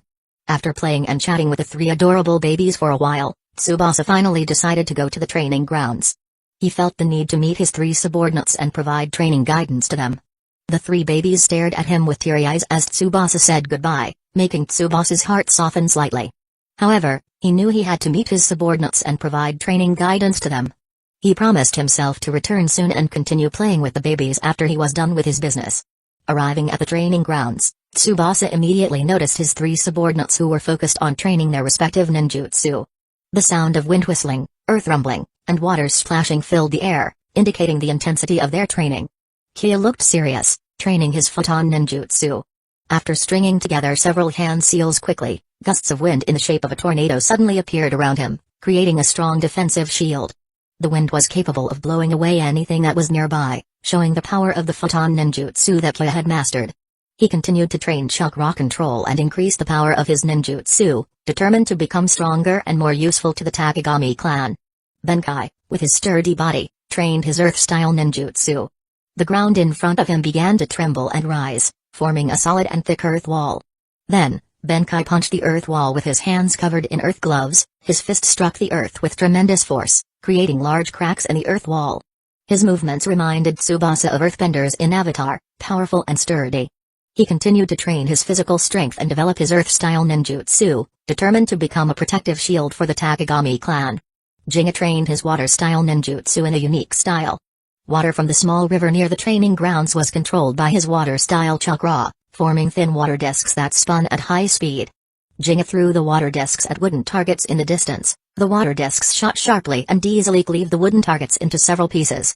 Jinga's water-style ninjutsu reminded Tsubasa of Krillin's Keen's in Dragon Ball, deadly and effective. He continued to train his chakra control and develop his water-style ninjutsu, determined to become a deadly weapon for the Takagami clan. All the ninjutsu being trained by his three subordinates were new ninjutsu that Tsubasa had created in the past year after he absorbed several ninja brains and combined them into his giant brain. The giant brain became a source of unlimited inspiration and innovation for Tsubasa, allowing him to create various new ninjutsu that had never existed before. With the giant brain, Tsubasa's level of genius in ninjutsu development and scientific research continued to increase rapidly. He was able to create various new ninjutsu with different elements, tailored to the abilities and fighting styles of each of his subordinates. He utilized his knowledge from his 2 previous lives and the wisdom gained from the ninja brains he absorbed to create innovative and effective ninjutsu. After observing his 3 subordinates training in silence for a while, Tsubasa finally revealed his presence. "Good job, you 3. Tsubasa exclaimed in a praising tone, startling his 3 subordinates and making them stop training. Tsubasa's voice of praise broke the silence of the training grounds, providing additional spirit and motivation for his 3 subordinates. "Tsubasa-sama!" Kya, Benkai, and Jinga exclaimed in unison, their faces showing respect and joy at the arrival of their young lord. Tsubasa approached Kya, then gave some pointers to improve the effectiveness of his photon ninjutsu. "Kya, try focusing more chakra in the center of the tornado, it will make it denser and harder to penetrate," Tsubasa advised. "And try reducing the chakra use to maintain the tornado's shape, it will conserve your chakra." He gave specific and practical advice, based on his understanding of photon ninjutsu and Kya's abilities. Then, Tsubasa turned to Benkai and gave advice for his earth-style ninjutsu. "Benkai, the power of your punches is already extraordinary, but try to increase the speed of your hand movements when coating your fists with earth gloves. It will make your attacks harder to avoid," Tsubasa said. "And don't just focus on attack, try to develop earth-style ninjutsu for defense as well, like creating stronger earth shields or walls." He encouraged Benkai to develop his ninjutsu comprehensively, not only focusing on attack but also defense. Finally, Tsubasa gave pointers for Jinga's water-style ninjutsu.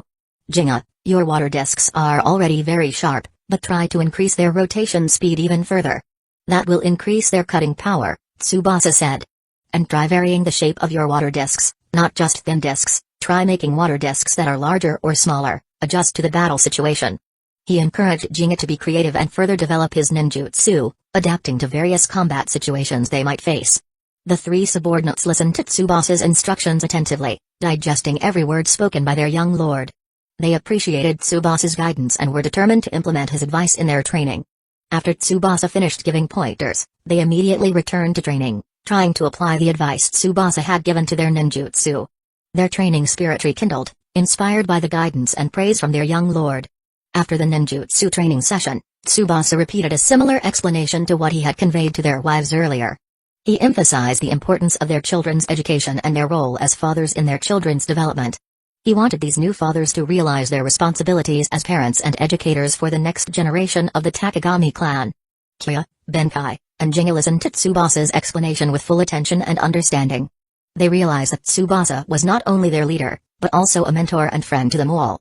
They felt fortunate to have a leader like Tsubasa, who thought not only about the clan's strength, but also the well-being and future of their families. They were grateful for Tsubasa's concern for their families and promised to pay more attention to their children's education, as Tsubasa expected. They were determined to be good fathers and role models for their children, as well as strong and loyal ninjas to the Takagami clan. After training was over and the meaningful conversation ended, the 4 of them walked home together, realizing that it was almost night. Physical and mental fatigue after a day of activity felt heavy in their bodies, but their hearts were filled with satisfaction and happiness. They felt they had spent a productive and meaningful day, building the Takagami clan step by step. And so began Tsubasa's busy but meaningful daily activities, days filled with training, research, and togetherness with his small family in the Hidden Valley. Although their lives were still full of challenges and uncertainties, they remained optimistic and enthusiastic about the future, building new hope amidst the war-torn ninja world. Chapter 7, Woods of Fate. The darkness of venom enveloped Tsubasa once more, plunging him deep into the earth. This time, his movements felt far smoother and faster. Venom slid through the earth with extraordinary agility, indicating a significant increase in control and power. Tsubasa felt every cell in his body resonating with Venom's dark power, creating a perfect synergy between body and forbidden ninjutsu. He was as if one with the earth itself, moving freely and unhindered beneath the surface. This sensation always brought him peace and tranquility, regardless of the chaos and danger of the ninja world above. In the earth's darkness, he found shelter and freedom, a place where he could be himself without worrying about the threats and intrigues of the outside world. Tsubasa's goal this time wasn't specifically directed. He simply wanted to explore the outside world, expanding his knowledge of this dangerous shinobi world. He wanted to see with his own eyes the diversity and wonders of the ninja world, understanding the political landscape and powers hidden behind the scenes. This exploration was part of his preparation for the future of the Takagami clan, strengthening the foundation of knowledge and experience he would need to lead his clan to prosperity. In his mind, a small hope flickered to find clues about the existence of the tailed beast, tailed monsters possessing immense power. Information about the tailed beast might be useful in the future, Tsubasa thought. The tailed beast's power was one of the greatest forces in the ninja world, and mastering or at least understanding their power could provide significant strategic advantages for the Takagami clan. He knew that searching for the tailed beast was a dangerous and difficult mission, but he couldn't ignore the potential power they possessed. As Venom continued to move underground, Tsubasa sensed changes in the soil texture and surrounding temperature. These differences indicated environmental changes on the surface. This underground journey could give him an overview of the outside world's topography and climate. From dry sandy soil to moist and nutrient-rich humus, from cold mountain temperatures to warm lowland temperatures. This underground journey gave Tsubasa a glimpse into the diversity of the world above. He sensed the transitions of different ecosystems, from cold pine forests to humid tropical rainforests, all of which stretched out above his head. This ninja world turned out to be far wider and more complex than he had ever imagined. After a while, Venom finally resurfaced, bringing Tsubasa out of the earth's belly in the middle of a dense forest. He felt Venom's movement slow down and stop, then his body was lifted to the surface, feeling the touch of air and sunlight again. The fresh forest air immediately greeted him, filling his lungs with oxygen. The sense of damp soil, green leaves, and forest flowers pierced his nose, creating a refreshing sensation. He took a deep breath, feeling the life energy of the forest flowing into him. Tsubasa decided to exit Venom and rest for a moment under the shade of a towering tree. He lay down on the soft green grass, letting his body rest after the long journey. Sunlight filtering through the gaps in the foliage created soothing patterns of light and shadow around him. The sound of a small river flowing swiftly and the chirping of forest birds accompanied his rest, creating a peaceful and calming atmosphere. He closed his eyes, letting the sounds of nature seep into him, soothing his tired mind and soul. While enjoying the forest's tranquility, Tsubasa's ears caught the sound of children's voices coming from not far from where he was resting. The voices sounded faint, but clear enough to pique his curiosity. Curiosity drove him to find out the source of the sound. With careful and silent movements, Tsubasa moved closer to the source of the conversation. He moved like a ghost, utilizing shadows and trees as camouflage, ensuring his presence remained undetected. From behind the leaves of a bush, Tsubasa saw a scene that caught his attention. Two small boys stood facing each other on the bank of a small river that bisected the forest. The atmosphere between them seemed tense, as if a fierce debate was underway. Their faces were strained and serious, contrasting with the innocence and naivety of children their age. One of the boys, who had spiky dark hair, stood upright with a serious and slightly angry facial expression. The aura radiating from his body felt strong and dominant, even though he was still very young. His eyes flashed with high confidence, as if he was completely sure of his opinion. The other boy, who had mushroom-like dark hair, had a gentler face, but his gaze held a strong and unyielding determination. He stood in a defiant stance, showing no fear or trepidation whatsoever. Tsubasa observed the appearances of the two boys in more detail. The spiky-haired boy had sharp black eyes and a strong aura. Tsubasa felt a strange familiarity with his appearance. There was something in his gaze and posture that felt familiar, as if he had seen it somewhere before. Meanwhile, the mushroom-haired boy had a gentler face, but behind the gentleness, Tsubasa saw a hidden steel resolve in his eyes. The appearances of both boys felt familiar, as if he had seen them before. However, the memory was still vague and not fully clear in his mind. Suddenly, a flash of memory crossed Tsubasa's mind. The scene of two small boys talking by the riverbank felt so familiar, like a scene he had seen in one of the Naruto anime episodes he watched in his previous life. His heart began to pound, a strong premonition beginning to haunt him. Tsubasa was beginning to realize who the two little boys in front of him actually were. Fragments of memories from his previous life began to piece themselves together in his mind, forming an increasingly clear and terrifying picture. No way. Could they be young Madara and Hashirama? Tsubasa thought with extraordinary shock. His brain struggled to process the information he had just received. His vision blurred for a moment, and he had to take a deep breath to calm himself. If his guess was correct, then he had met two of the most legendary and influential figures in the history of the ninja world, Senju Hashirama and Madara Uchiha, in their childhood. This encounter felt like a dream, like fate had brought him to this world to witness the beginnings of ninja legends. He realized how special this moment was, a rare opportunity that might never happen again. The debate between the two little boys became clearer in Tsubasa's ears, confirming his guess. Their raised voices and their distinctive tones of speech further strengthened his conviction. "I told you mine went the furthest," exclaimed the spiky-haired boy in a raised voice, full of confidence. His firm and confident tone reminded Tsubasa of the arrogant and ambitious adult Madara. "No. Mine went further just now." "You cheated," replied the mushroom-haired boy in a displeased tone, his face flushed with annoyance. His gentle but firm tone of voice reminded Tsubasa of the somewhat goofy and passionate adult Hashirama. Tsubasa was dumbfounded to hear the content of the two little boys' debate. It turned out, what they were arguing about so fiercely was the distance of their urine streams.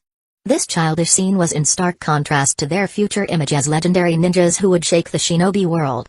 The irony and humor of this scene made him smile wryly. Tsubasa couldn't help but smile at the scene before him. The scene in front of him felt both funny and extraordinary. Seeing young Madara and Hashirama arguing about something so trivial, he felt as if he was witnessing history being etched before his very eyes. He was reminded of the story of young Madara and Hashirama's childhood filled with fierce rivalry but also close friendship. Their childhood rivalry was what later drove them to become the strongest ninjas of their era. Their friendship was the foundation for the creation of Hidden Leaf Village, the first ninja village that became a symbol of peace and unity in the shinobi world. Tsubasa thought, this was a rare opportunity that might never happen again. Meeting young Madara and Hashirama, two important figures in the history of the ninja world, and perhaps even becoming friends with them. Who knew, this friendship could change the history of the shinobi world in the future. He realized the immense potential of this meeting, an opportunity to influence the future of the ninja world. Without hesitation, Tsubasa decided to try approaching the two little boys. However, he didn't want to approach them directly and suddenly, as that might make them suspicious and scared. He had to be careful and find a way to approach them naturally, building their trust slowly. Tsubasa took a deep breath, preparing himself to interact with the two future legends of the ninja world. He emerged from his hiding place behind the bushes and walked slowly towards the two little boys with a friendly and non-threatening facial expression. He tried to present himself as a harmless figure. Young Madara and Hashirama were startled by Tsubasa's sudden appearance. They both turned quickly and stared at Tsubasa warily and slightly suspiciously. Their sharp eyes, full of ninja instincts, assessed Tsubasa intently, searching for signs of danger or ill intent. Their eyes scanned Tsubasa's appearance from head to toe, judging whether this white-haired young man was friend or foe. They sensed a faint aura of power from Tsubasa, realizing that he was no ordinary boy. Tsubasa tried to smile as sincerely as possible and raised both his hands up, showing that he was not carrying any weapons and had no malicious intent. He wanted to dispel their suspicion and show that he came in peace. "Hi. Excuse me," Tsubasa greeted in a polite tone, pretending to be confused. "I'm looking for directions to the nearest village. Do you know the way?" He hoped this lie could be a good conversation starter, breaking the tense atmosphere and building a bridge of communication with them. Young Madara and Hashirama exchanged glances for a moment, as if communicating wordlessly, assessing the situation and deciding whether to trust Tsubasa or not. Their innocent yet sharp eyes analyzed every detail of the white-haired youth before them. After a few seconds, young Hashirama, who seemed more friendly and open, replied in a hesitant tone, "Village. What village are you referring to?" The frown on his forehead indicated confusion. Village. Hidden Leaf Village." Tsubasa replied a bit stammering, mentioning the name of the village that first crossed his mind. "Hidden Leaf Village? Never heard of it." Young Madara retorted in a curt and disbelieving tone. Madara's blunt reply made Tsubasa flinch slightly. Madara's sharp and piercing gaze made him feel a bit nervous, but he tried to remain calm and not show his nervousness. Oops. Wrong village name, Tsubasa thought inwardly, feeling a bit regretful. Mentioning the name Hidden Leaf Village was clearly a big mistake that could cause a chain reaction in this world's future. He should have been more careful and thought of another village name that was more relevant to this era. However, young Madara's curt reaction actually became an unexpected opening for Tsubasa to initiate further conversation. This small mistake actually opened up opportunities for him to get closer to these two young legends. Oh. Really? Sorry, I'm really lost and don't know much about this area, Tsubasa said while scratching his head in an awkward gesture, trying to look harmless and innocent in the eyes of the two little boys. This is my first time coming to this area. He hoped his gestures and words could convince them of his ignorance, dispelling their suspicion and building trust. Young Hashirama, who had a gentler and more trusting heart, seemed to soften slightly seeing Tsubasa's innocent expression. A small smile began to grace his lips, dispelling the tension in his face. It's okay, young Hashirama said in a friendlier tone. This area is indeed a bit confusing if you're not used to it. He showed understanding and friendliness, making Tsubasa feel a bit relieved. My name is Hashirama, young Hashirama continued, introducing himself, extending his hand towards Tsubasa with a friendly smile. And this is Madara, Hashirama pointed to his friend who still wore a suspicious face. Tsubasa gladly accepted Hashirama's handshake, shaking it firmly. Nice to meet you, Hashirama-kun, Madara-kun. My name is Tsubasa, Tsubasa replied, introducing himself with a wide smile. He returned Hashirama's smile sincerely, trying to create a good impression and build a positive relationship with the two boys. Thank you for being willing to help me. So, you're really lost? Young Hashirama asked once more, confirming Tsubasa's confusion. He wanted to make sure that Tsubasa truly needed their help, and was not a bad person pretending to be lost. Yes, that's absolutely right, Tsubasa replied while nodding. I'm looking for the nearest village to rest, fill my stomach, and find supplies. He explained his purpose honestly and simply, hoping to fully win their trust. Young Hashirama thought for a moment, then said in a tone offering sincere help, in that case, how about we help? We know the paths around this forest. We can take you to the nearest village. He offered help without hesitation, showing his kind heart and sense of responsibility to help those in need. Really? Of course. I would be very grateful, exclaimed Tsubasa with a feigned expression of joy and relief. In his heart, he was grateful that his plan to approach young Madara and Hashirama was going smoothly. He felt excited and optimistic about the potential of their future friendship. Young Madara snorted cynically hearing Hashirama's offer, but he didn't directly refuse. He just turned his face away with a displeased expression, but still followed Hashirama's steps as he began walking, guiding Tsubasa. And so began the unexpected introduction between Tsubasa and young Madara and Hashirama. A meeting that started with a small lie about directions, but paved the way for a friendship that might change the destiny of the shinobi world in the future. The fate of the ninja world now stood at a crossroads, and Tsubasa, unknowingly, had become an important part of that change. Chapter 8, Silent Infiltration. A year had passed since Tsubasa's first encounter with young Madara and Hashirama by the river bank. Over that year, Tsubasa's life was filled with various activities aimed at increasing his strength and developing their valley. He continued to travel through the regions of the ninja world, honing venom and his new ninjutsu, as well as guiding his subordinates. This routine had become an inseparable part of his life, building discipline and perseverance within him. The Hidden Valley flourished under Tsubasa's leadership. The wooden houses became sturdier and more comfortable, the vegetable gardens and rice fields yielded abundant harvests, and the chicken and goat livestock thrived. Life in the valley grew increasingly prosperous and secure, thanks to Tsubasa's hard work and vision. The laughter of the children, now growing bigger, once again filled the valley, the sound of the rushing river, and the songs of forest birds created a beautiful and calming harmony of life. The valley had truly become a safe and prosperous haven for Tsubasa and his 6 subordinates along with their new families. They lived harmoniously and supported each other, building a strong and independent community, apart from the violence and chaos of the ninja world outside. Every morning, they woke with new spirit, ready to work and contribute to the progress of the valley, creating a better future for themselves and the next generation. Tsubasa himself also experienced significant progress in controlling venom and his new ninjutsu created with the help of the giant brain. His power continued to grow rapidly, surpassing his own expectations and hopes. He felt venom increasingly merge with him, becoming an inseparable part of his being.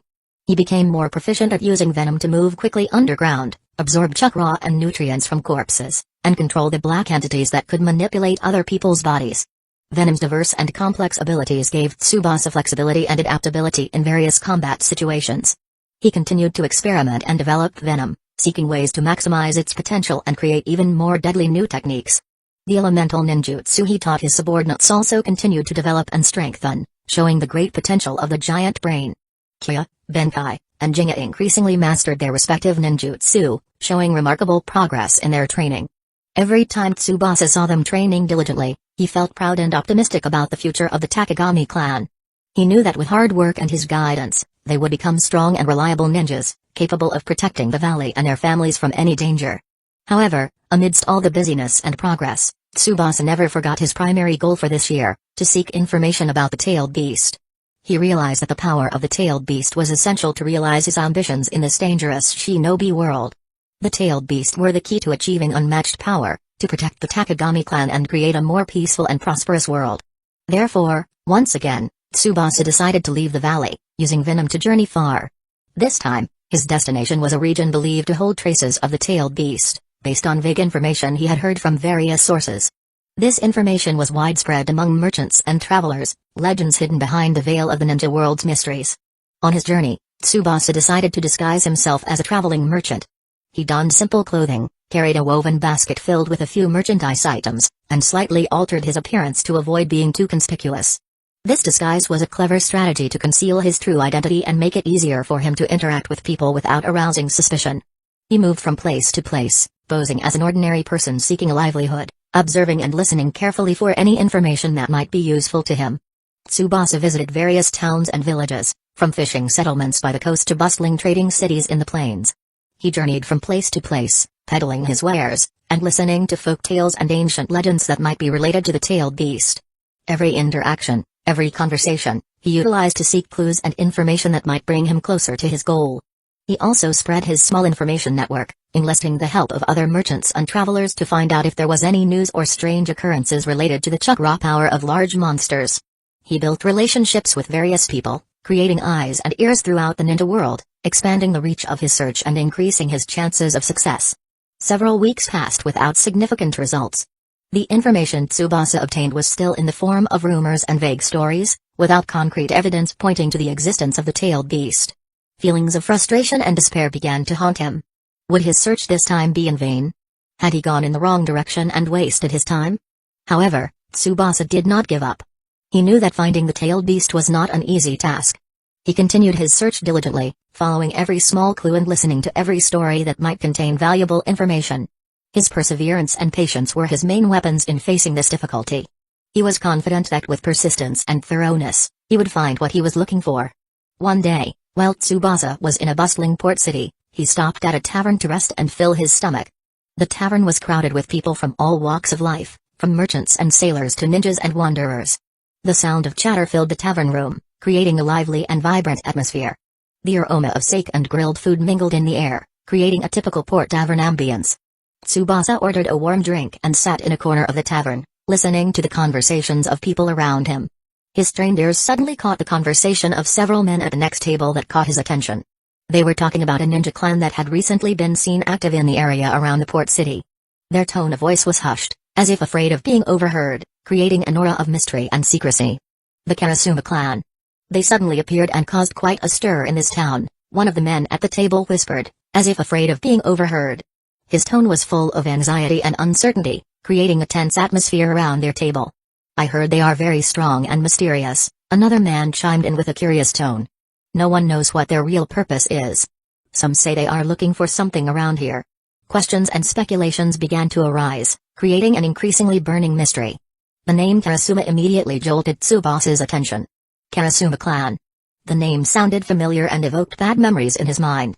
He was again reminded of the sham engagement plan with the Karasuma clan, the cunning trap that was one of the main factors in the Takagami clan's destruction.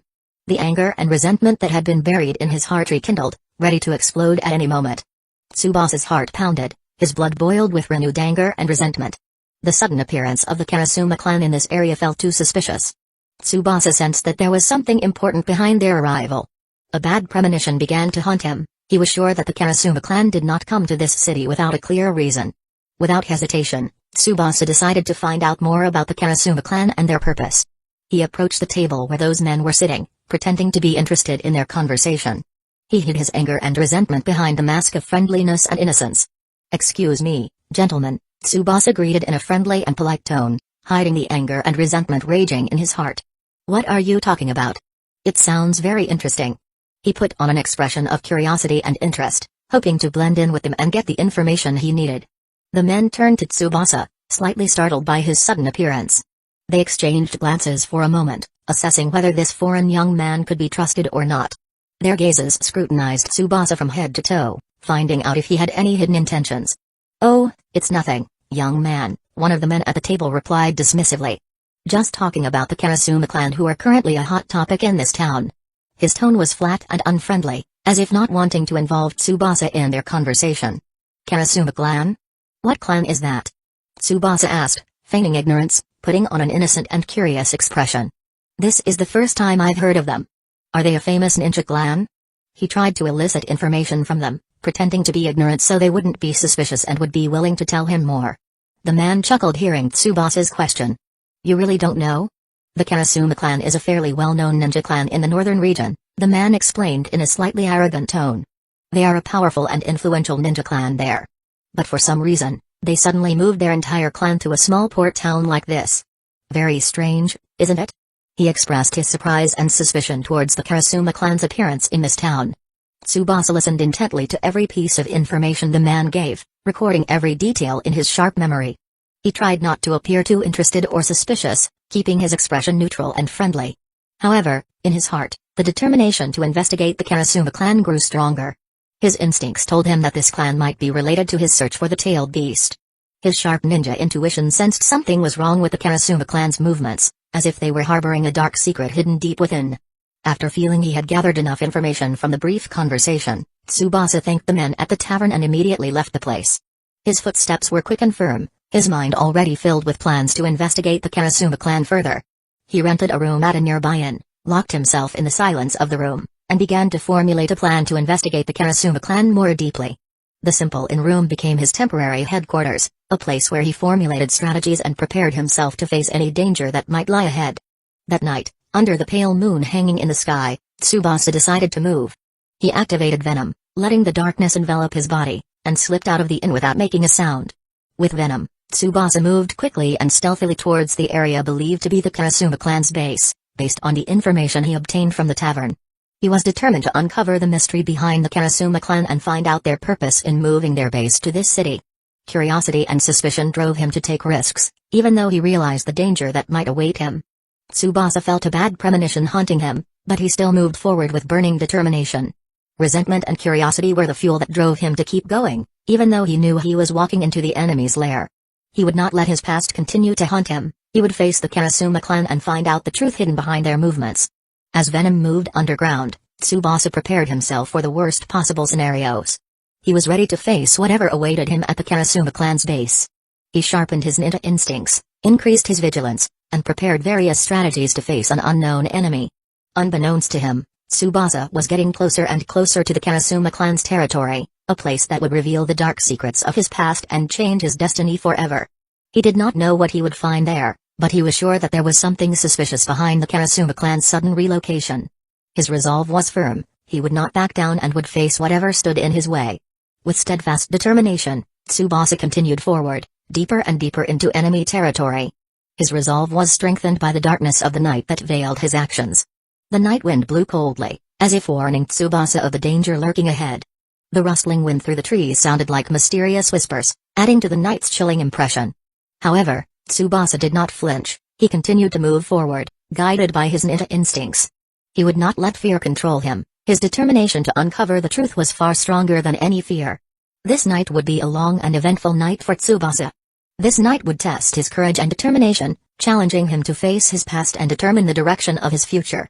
He did not know that at the Karasuma clan's base, he would find something more terrifying than he had ever imagined. And in the darkness of the night, Tsubasa got closer and closer to the gates of hell, unaware of what awaited him there. His footsteps were steady and without hesitation, he walked towards his destiny, towards an encounter that would change his life forever. His destiny as the successor of the Takagami clan would be tested, and he had to prove that he was worthy of bearing the name of that destroyed clan. Chapter 9, Prison of Nightmares. Venom moved agilely underground, carrying Tsubasa, deftly avoiding sensors and traps that might have been set up by the Karasuma clan. Every movement of Venom felt increasingly unified with Tsubasa's will, as if this forbidden ninjutsu was an extension of his own body. In the Earth's darkness, Venom was not just a tool, but became a protective blanket and an obedient vehicle. Tsubasa felt venom adapt to the surrounding environment. In the deeper layers of the earth, its movement became smoother and faster. His control over this ninjutsu now became increasingly steady with the passage of time and intense training. After a while that felt like an eternity in the darkness, Venom finally reached an area that looked like a large building complex. High walls towered around it, showing the ambition of this clan. Tsubasa slowed his movements. His caution increased many times over. He didn't want the slightest vibration to arouse suspicion. In a place like this, a small mistake could be fatal. He decided to stop in a safe place underground, right beneath the walls of the Karasuma clan's headquarters. Tsubasa's head slowly emerged to the surface of the earth, venom still faithfully encircling his body like a jet-black cloak that merged with the shadows. He observed the situation around him with eagle eyes. Every detail was noted, the positions of guards, patrol patterns, weak points that might be exploited. The Karasuma clan's headquarters looked very magnificent and sturdy, radiating an aura of strength and wealth from a clan that had existed for generations. Large buildings towered high behind the solid walls, adorned with luxurious ornaments and the arrogant symbols of the Karasuma clan. The symbol of a black raven with glowing red eyes was displayed everywhere, a reminder of this clan's cruelty and ambition. Security around the headquarters was visibly very tight. Numerous Karasuma ninjas guarded observation posts scattered along the walls and on the rooftops of buildings. They looked alert and on guard, their every movement monitored and coordinated. This was not a fortress easily breached. Tsubasa felt the increasing pressure. Tsubasa realized that infiltrating the Karasuma clan's headquarters directly would be very risky and dangerous, even with venom. Their defenses were too strong, and he did not want to be reckless and jeopardize his mission. His main goal was to obtain information, not to die in vain in an unbalanced battle. He had to find a way to infiltrate undetected, find the information he needed, and get out alive. This was a mission that required intelligence and patience, not just strength. After thinking for a moment, weighing all available options, Tsubasa decided to utilize Venom's advantage and infiltrate the Karasuma clan's headquarters through a less guarded underground route. This was the only most sensible and safest way to infiltrate a place that seemed impossible to penetrate from the surface. The air around him felt cold and piercing, reminding him of the danger lurking in every corner of the space. Tsubasa fully activated Venom and began to move slowly downwards, penetrating the earth beneath the base walls. His movements were very careful, avoiding building structures and wall foundations to prevent damage or noise that could attract the guards' attention. Every particle of soil he passed through felt cold and damp. He imagined the tree roots spreading around him, feeling the life beneath the earth's surface that contrasted with the grandeur above. The deeper Venom penetrated the earth, the more Tsubasa felt the darkness and humidity of the soil increase. The air around him became colder and stuffier, indicating that he was moving further away from the surface and entering the depths beneath the Karasuma clan's headquarters. The scent of damp soil and rocks grew stronger, replacing the fresh air above. He felt like he was entering another world, a secret world beneath the visible one. After feeling deep enough, Venom finally reached a dark and cold underground room. Tsubasa deactivated Venom mode and observed his surroundings. The darkness of this room was almost absolute, lit only by a dim, faint light coming from somewhere unseen. The humidity of the air immediately pricked his skin, and a musty smell stung his nose. The room looked like an underground prison, with iron cells lined up along the walls. The air in the room smelled stale and rotten, offensive to Tsubasa's nose, indicating that this place was rarely cleaned and perhaps held dark tales. Rusty iron chains hung in some cells, adding to the eerie impression of this place. A prison? Tsubasa thought, a sudden curiosity arising. Why would the Karasuma clan have a prison beneath their headquarters? This question tickled his mind. There was something hidden here, a dark secret deliberately buried underground. This curiosity drove Tsubasa to explore the dungeon and find out what the Karasuma clan was hiding in this remote place. Tsubasa moved cautiously along the prison corridor, paying attention to every cell and corner of the room. His steps were light and silent, like shadows dancing in the darkness. He walked along a long corridor that felt like a labyrinth, each cell looking as sinister as the last. The sound of his soft footsteps echoed in the silent prison corridor, adding to the eerie impression of the place. This silence was not ordinary silence, but a heavy and oppressive silence, as if this prison absorbed all sounds and hope. The dim torchlight on the corridor walls was only able to illuminate a small portion of the room, leaving most of the prison in deep darkness. Shadows danced on the walls, creating illusions of terrifying shapes lurking behind the iron bars. As he passed one of the prison cells, Tsubasa's eyes were fixed on a figure lying weakly inside the cell. The figure looked very thin and pale, with tattered clothes and long, tangled hair covering his face. His body was curled up in the corner of the cell, as if trying to seek shelter from the chilling cold and darkness. Tsubasa approached the cell and observed the figure more closely.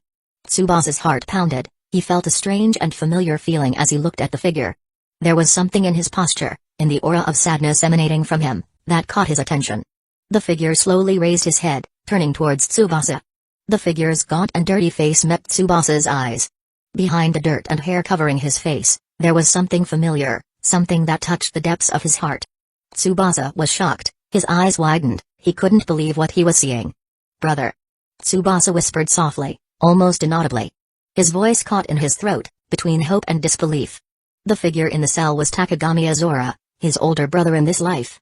The brother he thought had been lost for a long time, perhaps had died in the Karasuma clan's attack.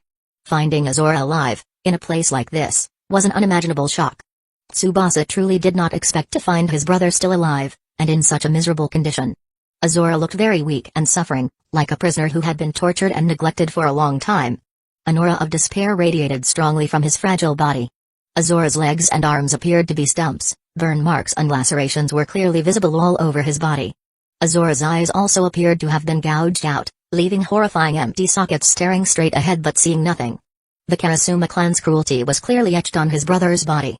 Tsubasa could not hold back his tears as he saw his brother's wretched condition.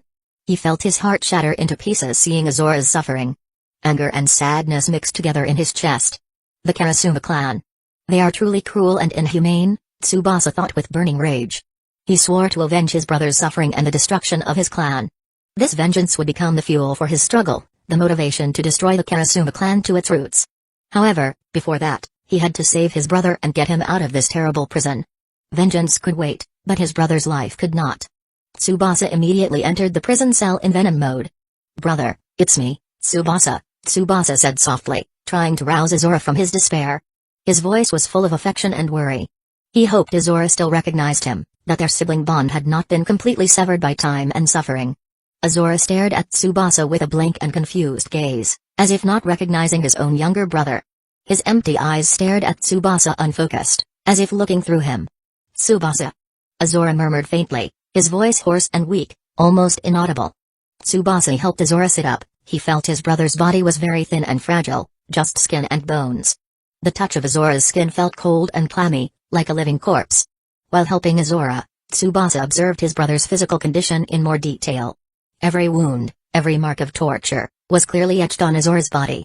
He was even more shocked and horrified to see Azura's utterly wretched condition.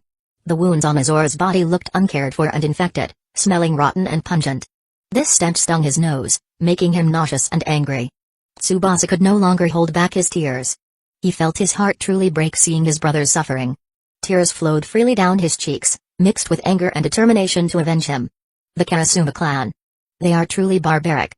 Tsubasa vowed to avenge all their cruel deeds. However, right now, the most important thing was to save his brother. Vengeance must wait, Azura's safety was the top priority.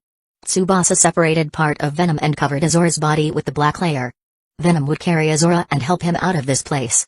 Tsubasa was determined to take his brother back to the valley and give him the best care he could provide. Revenge and anger had to wait, Azura's safety was the main priority at this moment. He would make sure Azura survived, and then, with his brother by his side, they would face the Karasuma clan together, demanding justice and avenging all the suffering they had endured. As Tsubasa was about to carry Azura out of his cell, his eyes inadvertently fell on the cell next to Azura's. In that dark cell, Tsubasa saw two mounds of cloth that looked like human bodies lying on the floor. Curiosity drove him to approach, wanting to know what the cell contained. With careful steps, Tsubasa approached the cell next to Azura's. The closer he got, the more pungent the stench that stung his nose, making his stomach churn. The smell was the smell of death, a horrifying stench of decay. Tsubasa held his breath and mustered the courage to enter the cell. The sight inside the cell immediately shocked and startled him. Two decomposing human bodies lay on the cell floor, leaving only bone skeletons wrapped in dry skin and tattered clothes. Even though the bodies had decomposed, Tsubasa could still faintly recognize the facial features of the two corpses. Tsubasa's heart seemed to stop beating, a chill crept through his entire body. He recognized the clothes and physical characteristics of the two bodies. They were his parents, Takagami Ryo and Takagami Akari. Tsubasa could not believe what he was seeing. His parents were also imprisoned in this place and died tragically.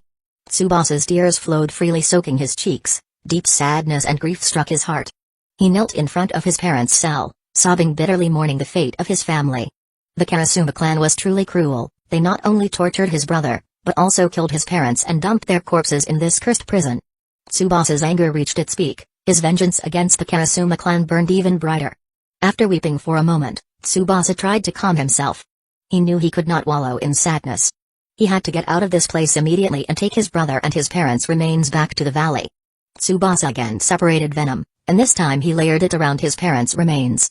With a heavy heart and full of grief, Tsubasa left the Karasuma clan's prison, carrying with him his living brother and the remains of both his parents. He activated venom and moved at high speed towards the valley. The journey home felt very heavy and long for Tsubasa. His mind was filled with sadness, anger, and resentment. He kept thinking about his brother's suffering and his parents' tragic death. In his heart, Tsubasa swore to avenge the Karasuma clan for everything they had done to his family. He would make them pay dearly for their cruelty and barbarity. This vengeance would be his driving force to become stronger and destroy the Karasuma clan to its roots. Chapter 10, Solidarity in Sorrow. After a long and tiring journey that felt like it had drained every last drop of energy, Venom finally arrived at the valley. A familiar sensation greeted Tsubasa as Venom pierced the earth's surface, emerging right inside his own house. The wooden floor of his home felt soothing after being trapped in a tense journey for so long. The fresh valley air and the distinctive scent of pine immediately greeted his sense of smell, a stark contrast to the stuffy and foul air of the Karasuma prison. This momentary relief, however, was unable to erase the heavy burden he now carried. The pine scent, usually calming, now felt bitter, reminding him of a peace that now seemed far out of reach. After ensuring it was safe, a habit ingrained after his experiences, Tsubasa released venom that was enveloping his brother's body with the gentlest of movements. Carefully, he moved Azora and laid him down on the bed in the next room. Azora looked like a candle about to extinguish, the flame of life in his eyes barely visible.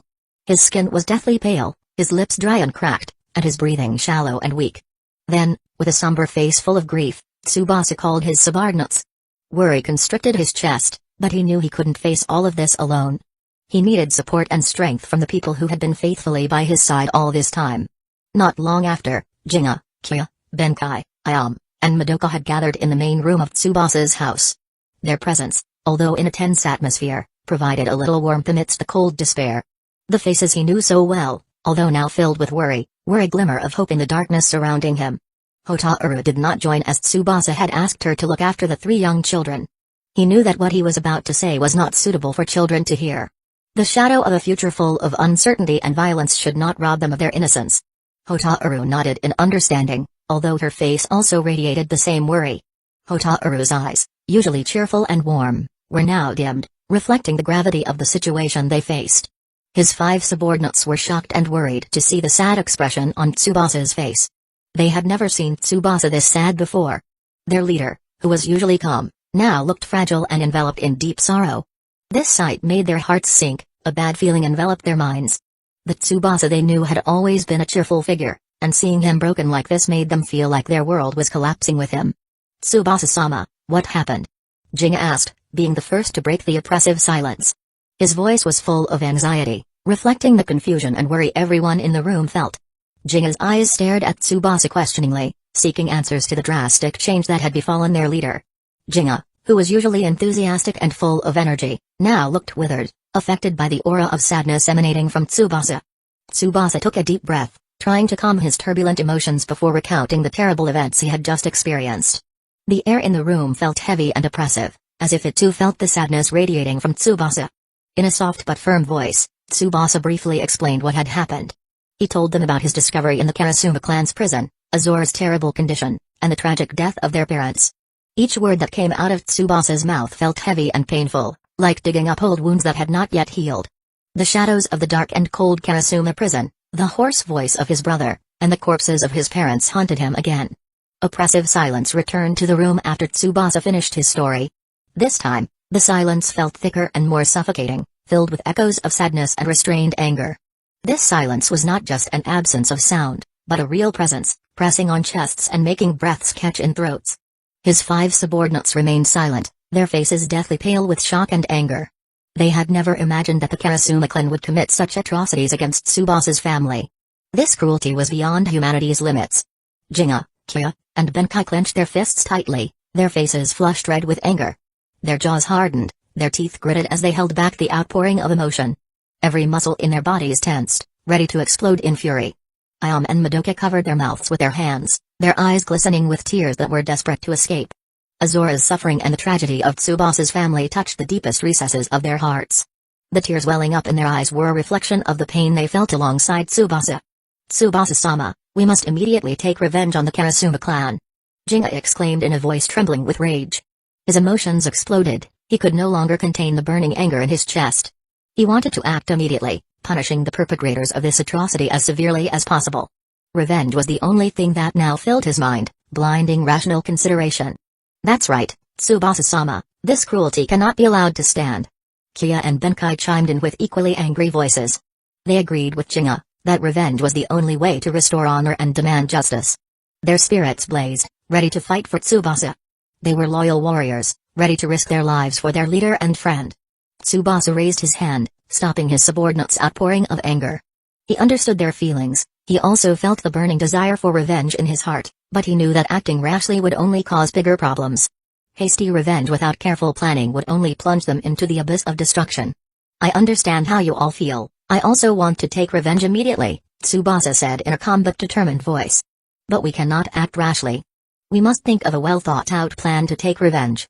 We must not be carried away by emotion and make mistakes that will harm us." Tsubasa's words came out steadily, showing that even though his heart was wounded, he was still able to think clearly and rationally. The firmness in his voice was a marker that despite his grief, he remained the leader they trusted.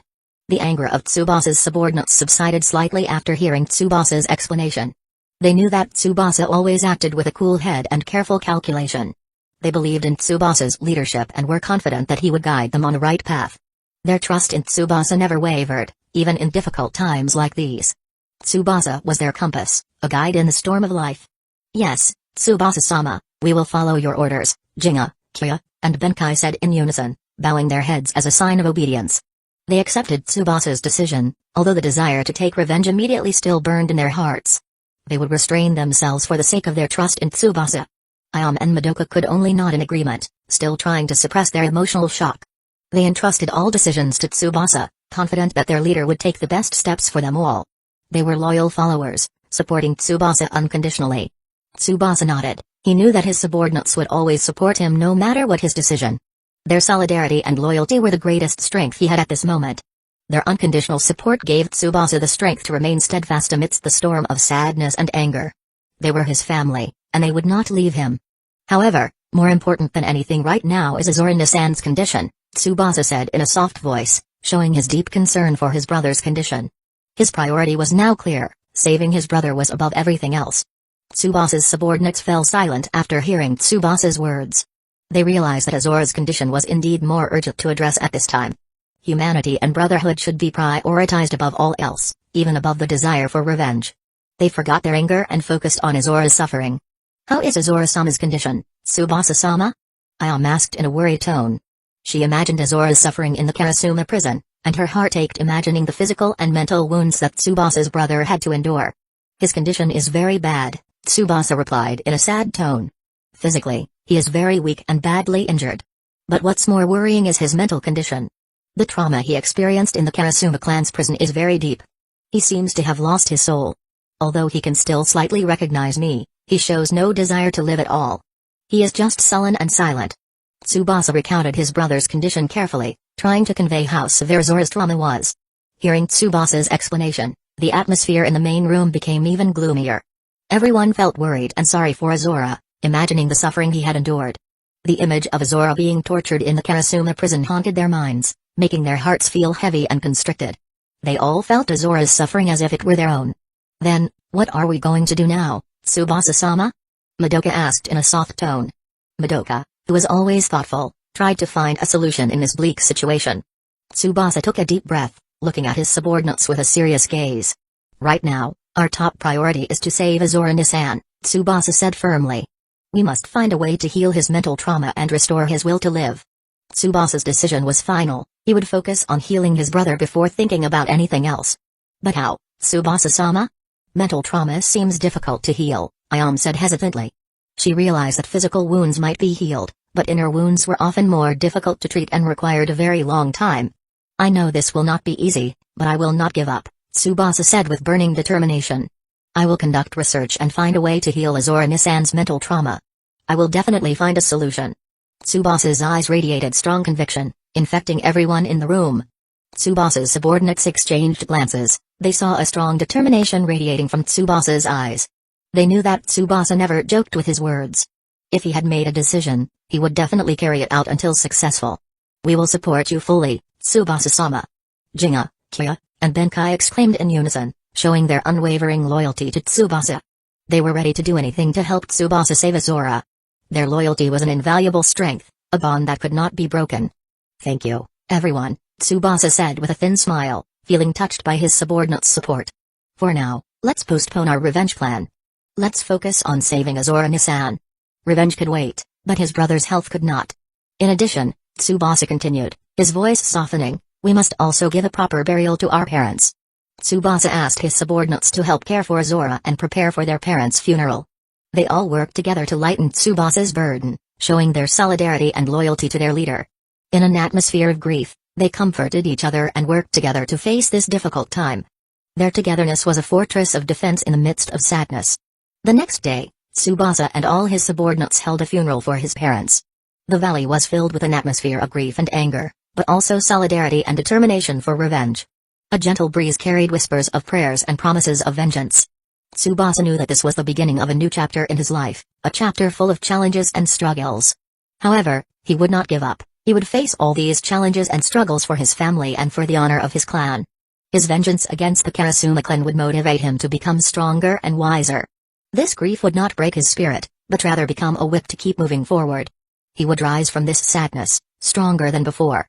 And with the support of his subordinates, Tsubasa was ready to face a future full of uncertainty, but also full of hope.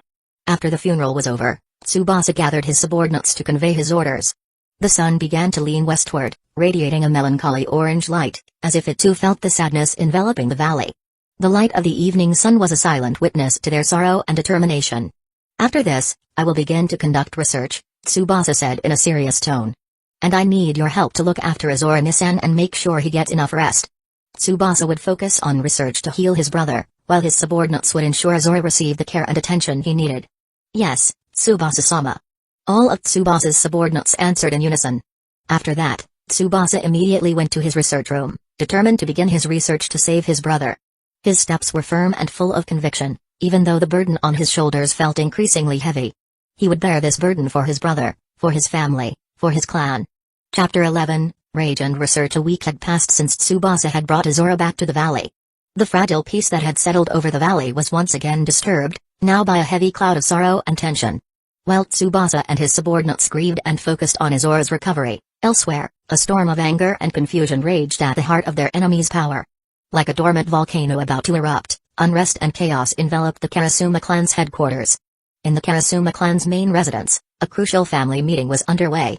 The elders of the Karasuma clan had gathered in the grand yet cold main hall, their faces somber and strained, as if burdened by a heavy weight. The atmosphere in the hall felt heavy and suffocating, as if a great storm was about to strike them, shattering all the peace and arrogance they had long upheld. Every glance from the clan elders radiated deep worry and anger. In the main seat, which resembled a simple yet dignified throne, sat the leader of the Karasuma clan. An old man with an ice-cold face etched with deep wrinkles, each line telling a tale of power and cruelty. His eyes were sharp, piercing and assessing everyone who dared to meet his gaze. An aura of lethal power and composure emanated strongly from his figure, yet behind that outwardly calm facade lay embers of anger ready to explode at any moment, scorching anyone who dared to disturb his position. His power and long-held dominance seemed challenged by the incident of their important prisoner's disappearance. The main agenda of this meeting was to discuss the incident of Takagami Azora's disappearance from the clan's prison. The news was like a bolt from the blue for the Karasuma clan, a harsh slap to their reputation and security system that they had always been proud of. How could their important prisoner, who was supposed to be under tight surveillance, just vanish without a trace? This question haunted the minds of every clan member present. A Karasuma member tasked with guarding the prison reported the incident in a trembling voice, his knees weak with chilling fear. He knew very well how furious their clan leader would be upon hearing this bad news. This mistake could be fatal for him, perhaps even costing him his life. "Forgive this subordinate's negligence, clan leader," the guard reported with his head bowed deeply, not daring to look at his clan leader's terrifying face. But Takagami Azora has indeed completely disappeared from his cell. Each word that left his lips felt heavy and bitter, like poison flowing in his blood. Silence instantly enveloped the great hall. Seconds passed in oppressive silence, Only the faint sound of the clan elders' breaths could be heard, breaking the suffocating stillness. Then, the silence shattered by the murmurs and whispers of the shocked and confused clan members. Question after question swirled in their minds, seeking answers to this unbelievable event. Several Karasuma clan members looked shocked and anxious upon hearing the news. They did not expect that a prisoner they had considered weak and helpless could just vanish from their tight security. Shame and defeat were clearly etched on their faces. How could he disappear? Is it possible there was an intruder? Asked a clan elder in an anxious tone, breaking the increasingly suffocating silence. This question represented the confusion and disbelief of everyone present in the hall. We found no signs of intruders, and the prison seals are also intact. It seems he was taken away by someone from underground, replied the guard, still with his head bowed, afraid to raise his face and see his clan leader's anger. This answer further deepened the confusion and anxiety of the clan elders. The Karasuma clan leader frowned deeply, his eyes radiating a cold aura that made the guard's hair stand on end. He did not expect anyone to dare to take such reckless action in his territory, openly challenging his authority and power. This was not just a matter of security, but also a matter of the clan's pride. Who dares to do this? The Karasuma clan leader demanded, his voice a low rumble, each syllable laced with menace and barely contained fury. Could it be Takagami remnants, still alive and lurking in the shadows? The question hung heavy in the air, demanding a definitive, satisfactory answer. Several Karasuma clan members began to speculate about who was behind Azora's disappearance. Various conspiracy theories arose, ranging from actions by the Karasuma clan's enemies taking advantage of the situation, to the involvement of mysterious outside forces unknown to them. Suspicion and paranoia began to creep into their minds, creating an atmosphere of mutual distrust and disbelief. However, there were also some Karasuma clan members who felt disgusted and dismissive of this incident. They considered this just a foolish and reckless act by the weak and helpless remnants of the Takagami clan, nothing more than a minor disturbance that was not worth worrying about. Their arrogance and sense of superiority blinded the eyes of their hearts and minds. It's probably just a few Takagami rats hiding and trying to save their failed master, said one clan member in a cynical and condescending tone, sneering at the efforts of anyone who dared to defy their clan. They could never be a threat to us, the Karasuma clan, another clan member chimed in with an equally arrogant tone. They are just trash, not worth our concern. Just leave them be, they will die on their own anyway. Their arrogance made them blind to the potential threat that might arise from the Takagami clan remnants. However, among the Karasuma clan members who were dismissive, there were also some clan elders who were more cautious and felt the need to investigate this incident seriously and thoroughly. They did not want to underestimate even the smallest enemy, because even a small enemy could become a thorn in the flesh if not properly addressed. Wisdom and life experience made them more vigilant and not rash in assessing the situation. We must not underestimate them, a clan elder said in a serious tone, cutting off the dismissive clan member. We must investigate who dared to interfere in our affairs and insult the clan's honor. His tone was firm and full of warning, reminding everyone present not to fall into complacency and arrogance. If these are indeed Takagami remnants, we must make sure to eradicate them to their roots, another clan elder chimed in with an equally firm tone.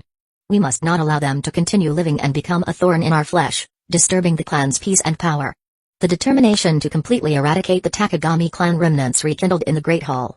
The Karasuma clan leader raised his hand, stopping the debate that was starting to heat up among his clan members. The atmosphere in the hall returned to deathly silence, all eyes fixed on their clan leader, awaiting further orders that would determine the direction of the Karasuma clan's actions. Enough! The Karasuma clan leader roared in a firm and authoritative voice, echoing throughout the hall, breaking the tension and debate that had briefly occurred. We must not underestimate any enemy, no matter how small. We must take every threat seriously, no matter how insignificant it seems. His voice was like thunder, asserting his authority and leadership. Send an investigation team to find out who is responsible for Takagami Azora's disappearance, ordered the Karasuma clan leader in a cold and piercing tone, his eyes radiating burning anger. And make sure to increase security throughout the clan territory. I do not want such an incident to be repeated, shaming the Karasuma clan in the eyes of the ninja world. This order was a declaration of war against anyone who dared to defy them. Yes, clan leader. All Karasuma clan members responded in unison, bowing their heads deeply as a sign of absolute obedience. The atmosphere in the Great Hall returned to tension, but this time filled with firm resolve and readiness to carry out their clan leader's orders. Anger and confusion had now turned into a determination to find and punish whoever was responsible for this incident. Meanwhile, far away in the silent Hidden Valley, Tsubasa was immersed in his relentless research. The outside world, including the commotion and fury of the Karasuma clan, seemed to cease to exist for him. His mind's focus was entirely fixed on one overriding goal, saving Azora, his beloved brother. Every second that passed felt invaluable, none to be wasted. He had entrusted his subordinates with Azora's care at his home, and they carried out their duties diligently and attentively. Jinga, Kya, Benkai, Hotaru, Ayam, and Madoka took turns watching over Azora day and night, ensuring his brother received the best care and compassionate attention. However, Azora's mental condition remained deeply concerning and worrying. His brother remained silent, his gaze vacant and empty, as if his soul had long departed his fragile body. Every time Tsubasa visited Azora in between his busy research, his heart twisted at the sight of his brother's wretched condition. Guilt and responsibility weighed heavily on his shoulders. His determination to find a way to save Azora burned even brighter, becoming an unquenchable fire in his soul. After studying various aspects from the fragments of memories of people absorbed as part of the giant brain and some future memories from the Naruto anime in his previous life, Tsubasa deduced several hypotheses for Azora's recovery. The first hypothesis was to use memory seals to suppress or even erase Azora's memory of the horrific events in the Karasuma prison. This was the simplest and relatively safest solution, but Tsubasa was unsure if it would be effective and not cause long-term side effects. The second hypothesis was to study the soul transfer technology developed by Orochimaru in the future. This sounded extremely complex, risky, and dangerous, but promised the potential for a more complete and profound recovery. However, Tsubasa realized that this technology was still far beyond his reach at present. The third hypothesis, also related to Orochimaru, was cloning technology. Tsubasa was uncertain if he could create this technology in a short time, but if he succeeded, he could create a clone body of Azora and transfer his soul to that clone after sealing the terrifying memories that haunted him. This would allow for a near-perfect recovery of Azora's body and memories, but was also the most complex and most difficult option to achieve. Of these three hypotheses, Tsubasa decided to focus on researching the creation of memory seals first. This seemed to be the most feasible and safest solution for the moment. He could always switch to other hypotheses if memory seals failed to produce the desired results. His main priority was to do something as quickly as possible to alleviate his brother's suffering. Tsubasa began to carefully formulate his research plan, listing the materials and equipment needed. He utilized the giant brain in his body to accelerate the research process and data analysis. His brain worked at extraordinary speed, processing information and formulating ideas with astonishing efficiency. Every small piece of information he gathered was processed and analyzed in depth, producing an increasingly comprehensive understanding. Tsubasa spent hours in his silent laboratory, conducting various experiments and simulations, trying relentlessly. The room was filled with complex research equipment, test tubes, and notes scattered across the table. The aroma of potions and chemicals filled the air, a silent witness to Tsubasa's arduous struggle. He read the memories of many corpses whose brains he had absorbed, studying ancient Fuinjutsu, the intricate anatomy of the human brain, and the mysteries of human psychology. Knowledge from the past and future mixed in his mind, providing a unique and invaluable perspective. He was like a modern alchemist, trying to concoct a magical formula to heal a wounded soul. Sometimes, he felt frustrated and despondent when his experiments failed or did not produce the expected results. Failure after failure tested his mental resilience to the limit, but the image of Azora's gloomy face and his vacant stare were a constant reminder of why he must not give up, why he must keep fighting. He kept trying and trying again, driven by a burning determination to save his brother, to restore Azora's long-lost smile and will to live. Failure was not the end for him, but rather the beginning of valuable learning. Every failure was considered a valuable lesson. Every step back was considered preparation for a larger and more steady step forward. He was confident that with persistence, patience, and tireless hard work, he would definitely be able to find a solution to this complex problem, saving his brother from the abyss of despair. Night after night, Tsubasa continued to conduct research diligently and passionately, ignoring the fatigue and drowsiness that afflicted his body. He often even forgot to eat and drink, too focused on his research that had seemingly become an obsession. His determination to prove that he was capable of saving Azora, capable of defeating despair, became the fuel that ignited his spirit. In the deep silence of the night, only the soft hum of laboratory equipment and the sound of book pages occasionally being turned accompanied Tsubasa in his long and arduous research. The hidden valley was lulled into the peace of night, but in Tsubasa's laboratory, his mind and spirit raced at the speed of light, seeking a glimmer of hope in the darkness. He felt as if he was racing against time, having to quickly find a way to save Azora before it was too late, before his brother succumbed to despair and lost hope forever. The fear of losing Azora, his only remaining family, drove him to work harder and faster, beyond the limits of his ability. Tsubasa's research determination and spirit burned even brighter, fueled by his love and responsibility to save his brother. Sacrifice and hard work no longer felt like a heavy burden, but rather as a path that must be taken, the only way to save Azura and bring back happiness to the now grieving valley. In the silent Hidden Valley, Tsubasa's research began, a long and arduous journey that would determine the fate of his family and his valley. Destiny seemed to be at his fingertips, awaiting his decisions and the results of his research, full of hope and uncertainty. Meanwhile, the Karasuma clan began their investigation into Azura's disappearance. They were completely unaware that their true enemy was far more dangerous and cunning than they imagined. Hatred and arrogance had blinded them to a greater threat, a threat that was coming from the darkness of the Hidden Valley. The confrontation between the arrogant Karasuma clan and the vengeful Tsubasa was drawing closer, and a devastating clash that would shake the ninja world seemed inevitable. The fate of many would depend on the final outcome of this terrible clash. Chapter 12, Breakthrough. In surprise days turned into weeks, and weeks metamorphosed into months. Time continued to etch its marks, even in the Hidden Valley, seemingly isolated from the hustle and bustle of the outside world. Seasons came and went, painting the valley's landscape with a dramatic palette. The trees, once vibrantly green, began to shed their leaves. The foliage slowly transformed into shades of golden brown before finally falling in droves, leaving behind bare branches that braved the increasingly cold autumn wind. However, inside the laboratory nestled in the heart of the valley, time seemed to stand still. Within those walls, seasons held no sway. There, only the diligence and dedication of a young man named Tsubasa reigned supreme. His days and nights blurred into a relentless routine of research.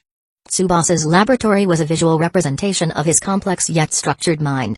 Intricate equipment was arranged on tables and shelves, glass bottles filled with colorful liquids shimmered like mysterious gems, test tubes stood in neat rows, and mechanical tools unfamiliar to the untrained eye occupied every corner of the room.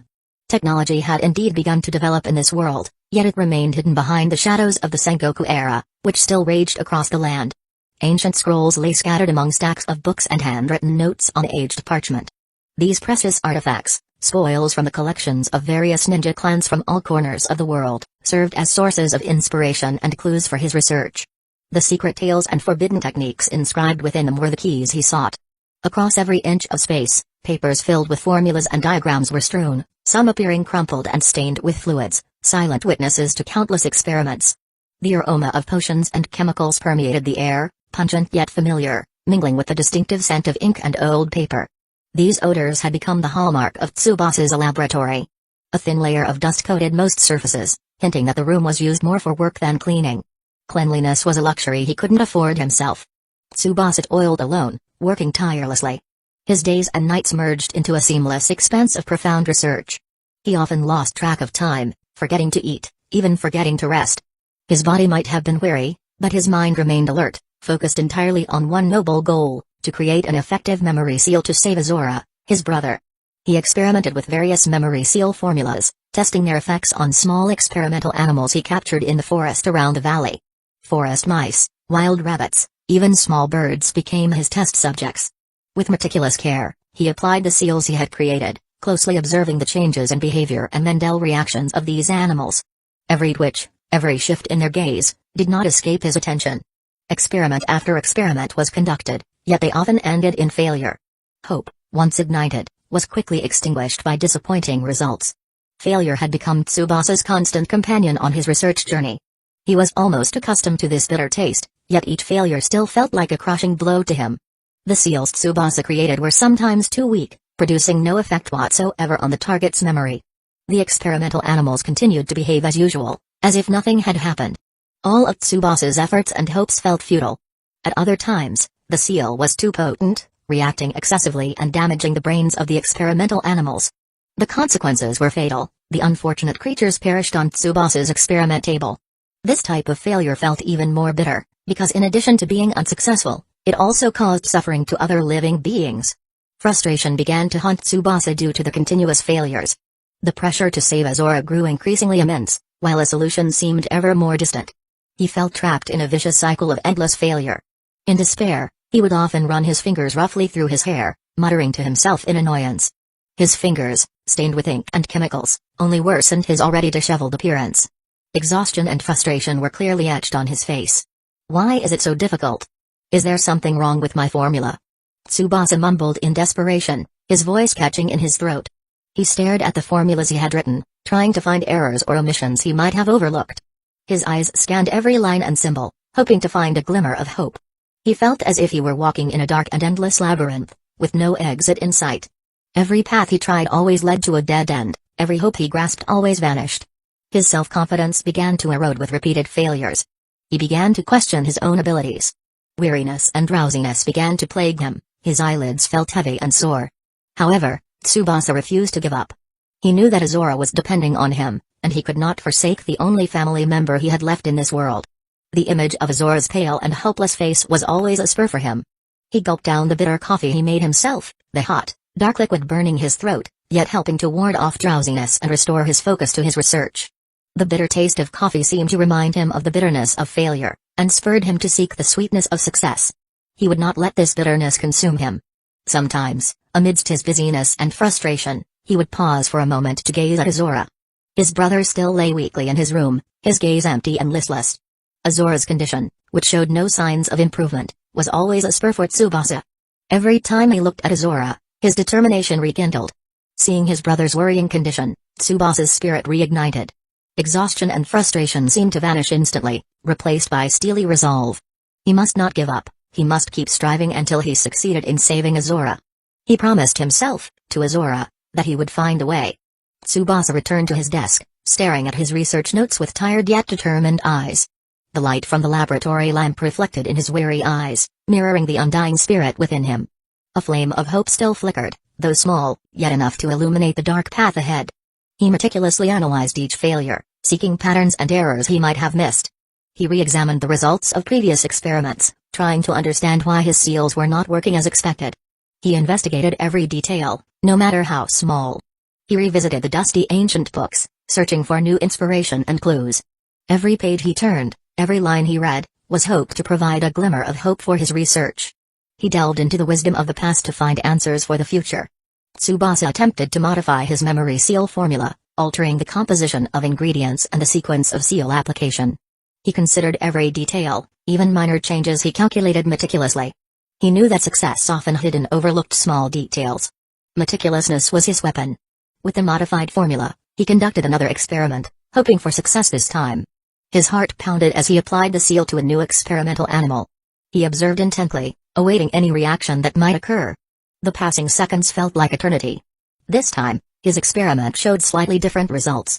There were changes in the experimental animal's behavior, although these changes were not drastic and not entirely in line with what he had hoped for. However, it was a change. The seal Tsubasa created seemed to have succeeded in influencing the experimental animal's memory, although the effect was still imperfect and unstable. Only a small part of the memory was affected, and the effect was not long-lasting. However, for Tsubasa, this was significant progress. It was a small but important step on his journey.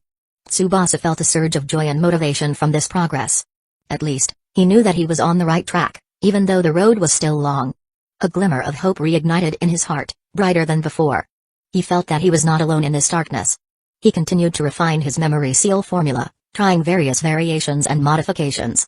Every day, he conducted new experiments, testing different formulas, and meticulously analyzing the results. His perseverance and tenacity began to bear fruit. Step by step, he moved closer to his goal. After several weeks of intense experimentation, Tsubasa finally succeeded in creating a memory seal that was relatively stable and effective. This seal was able to seal a portion of the target's memory without damaging the brain or causing harmful side effects. The experimental animal showed behavioral changes consistent with the targeted memory being sealed, and the effect lasted long enough. This success felt like an oasis in a barren desert for him. Tsubasa felt relieved and happy with his achievement. After months of struggle, he finally reached one of his main goals in this research. He had proven to himself that he was capable of overcoming difficulties and creating something useful. He had proven that perseverance would yield results. However, in the midst of the memory seal research process, Tsubasa inadvertently discovered another intriguing ninjutsu technique. A great curiosity and an inexhaustible spirit of experimentation led him to an unexpected discovery. Curiosity was the flame that guided him. While trying to create a more complex memory seal, Tsubasa experimented with more intricate and detailed chakra manipulation. He tried various chakra flow patterns, frequencies, and concentrations, trying to find the optimal combination for his memory seal. He explored the limits of chakra ability, like an explorer venturing into uncharted territory. In one of his experiments, Tsubasa accidentally created a chakra clump that separated from his body and moved independently. The chakra clump appeared like his shadow, moving and acting as if it possessed its own consciousness. Tsubasa was surprised and amazed to see this phenomenon. He observed the chakra shadow intently, trying to understand what was actually happening. He felt a strange connection with the shadow, as if the shadow was part of himself. This was not just a scientific phenomenon, but also a spiritual experience. He realized that he had inadvertently discovered a ninjutsu technique very similar to the famous shadow clone jutsu or shadow clone jutsu in the ninja world. So he immediately conducted further research and strove to perfect this ninjutsu. As a result, the shadow clone jutsu or shadow clone jutsu was born in his hands in this world, predating its actual creator, Senjudobi Rama. The technique he had previously only seen in anime and ancient scrolls, he had now inadvertently managed to create himself. Luck and genius converged in this moment. Tsubasa immediately studied this new technique meticulously, trying to understand its mechanisms and full potential. He performed various exercises and experiments to improve the control and strength of the shadow clones he created. He felt like he had found a priceless treasure. Tsubasa discovered that these shadow clones were not mere illusions, but possessed substance and were capable of physical attacks. The clones could move and fight independently, although their strength was not as great as the original body. However, their numbers could compensate for the lack of individual strength. He also realized that these shadow clones could share information and experiences with the original body. Any information collected by the shadow clones would be instantly transmitted to Tsubasa's mind. This made shadow clones an extremely useful tool for information gathering and combat. Tsubasa was very enthusiastic about the discovery of this shadow clone technique. It was an unexpected bonus from his memory seal research. He knew that this shadow clone technique would be very useful to him in the future, both for research and for protecting the valley. Shadow clones would become tireless research assistants and loyal protective troops. With shadow clones, he could conduct more complex and dangerous experiments with minimal risk to himself. He could also use shadow clones to scout enemies, gather information, and even engage in combat if necessary. After 5 months of exhausting yet fruitful research, Tsubasa finally achieved an important goal, creating a memory seal. Furthermore, he had inadvertently discovered the shadow clone technique. 2 major achievements in one research period. He was proud of his achievements, but he knew that this was just the beginning of a long journey. There was still much research he had to do to fully save Azora and prepare himself to avenge himself against the Karasuma clan. Tsubasa decided to give himself a short break after 5 months of intense research. He needed time to recover his energy and spirit before moving on to the next stage of research, which was sure to be more complex and difficult. Rest was fuel for further research. He hoped this break would refresh his mind and restore his focus. However, Tsubasa could not truly rest peacefully. His mind remained filled with plans and strategies for the future. He would not stop until his goals were achieved. Chapter 13, Productive Rest. 5 months passed in the stillness of the laboratory, a silence so thick it was almost palpable, punctuated only by the sharp scent of chemicals and the low hum of research equipment that never ceased to drone. The stone walls of that subterranean room had become silent witnesses to Tsubasa's unwavering dedication to his mysterious research experiments. On his cluttered workbench, glass bottles filled with colorful liquids stood in rows, surrounded by ancient parchment scrolls and notes filled with intricate symbols.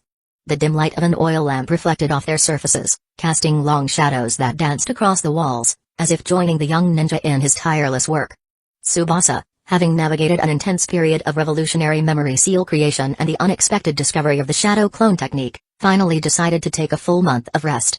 His body and mind felt weary, his limbs ached in places he hadn't realized, his brain felt clouded, heavy with the fatigue from his intense experiments. He needed time to truly recover, to replenish his depleted energy, before diving back into even deeper and more complex research.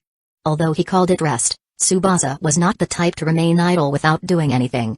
For him, true rest meant shifting focus, not complete cessation. His ever-active brain whirred, refusing to be left dormant. He used this month of rest for various productive agendas, a unique concept of rest for a tireless ninja.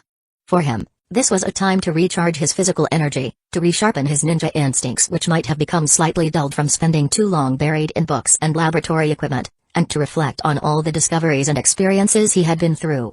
One of Tsubasa's important agendas during his rest period was to monitor the movements of the Karasuma clan. A burning curiosity and a never-present vigilance within him drove him to periodically slip out of the Hidden Valley using Venom, his reliable secret ninjutsu. His destination was the domain of the Karasuma clan, the nest of the cursed family responsible for the destruction of his Takagami clan. Tsubasa wanted to ascertain whether the cursed clan had become aware of his infiltration into their headquarters several months prior. Azora's disappearance from their prison must have caused an uproar within the Karasuma clan. He needed to know the extent of their reaction, and what measures they had taken to tighten security. This information was crucial for planning his next steps. From a distance, Tsubasa observed the activity around the Karasuma clan's headquarters. From behind the dense trees on the border of the territory, he studied the patrol patterns they employed, identified weak points in their security system, and looked for signs of increased vigilance. His trained eyes were able to capture small details that might be missed by ordinary ninja eyes. He observed the movements of patrolling guards, the strategic positions of watchtowers, and even minor changes in the layout of buildings that might indicate security modifications. Once he felt it was safe enough to approach, he slipped into the clan's headquarters using venom, moving underground like an invisible shadow. The earth became his ally, darkness his protective cloak. Tsubasa moved nimbly and silently, avoiding any potential traps or sensors that the Karasuma clan might have installed. Of course, he was very careful in this process, fully relying on his instincts and sensory abilities, honed to a high degree, to avoid detection. Every step he took was measured, every slight sound heeded, and every shift in the ambient aura was keenly sensed. In his closer observation, Tsubasa noted a significant increase in security at the Karasuma clan's headquarters. The number of guards appeared greater than usual, patrols were conducted more frequently and with more erratic routes, and watch posts were erected at strategic points that were previously vacant. An aura of heightened vigilance was palpable, as if the entire compound pulsed with tense energy. It seemed they had indeed become aware of Azora's disappearance and had taken drastic measures to prevent a similar incident from happening again. However, from all that Tsubasa observed, it appeared the Karasuma clan was still unaware of the intruder's identity and how he had managed to enter their prison and steal a prisoner without being detected. They had increased security across the board, yet it was as if they were still groping in the dark, without a definite clue as to the source of the threat. Tsubasa felt a slight sense of relief at this discovery, but he remained vigilant and did not underestimate the Karasuma clan in the slightest. This increased security actually indicated that they must have begun a serious investigation, and sooner or later, they might find clues leading back to him. Tsubasa realized that he should not linger in enemy territory. Having obtained sufficient information, he promptly returned to the Hidden Valley with caution, his tracks erased, his presence undetected. Besides monitoring the Karasuma clan, Tsubasa also used his month of rest to travel around the ninja world.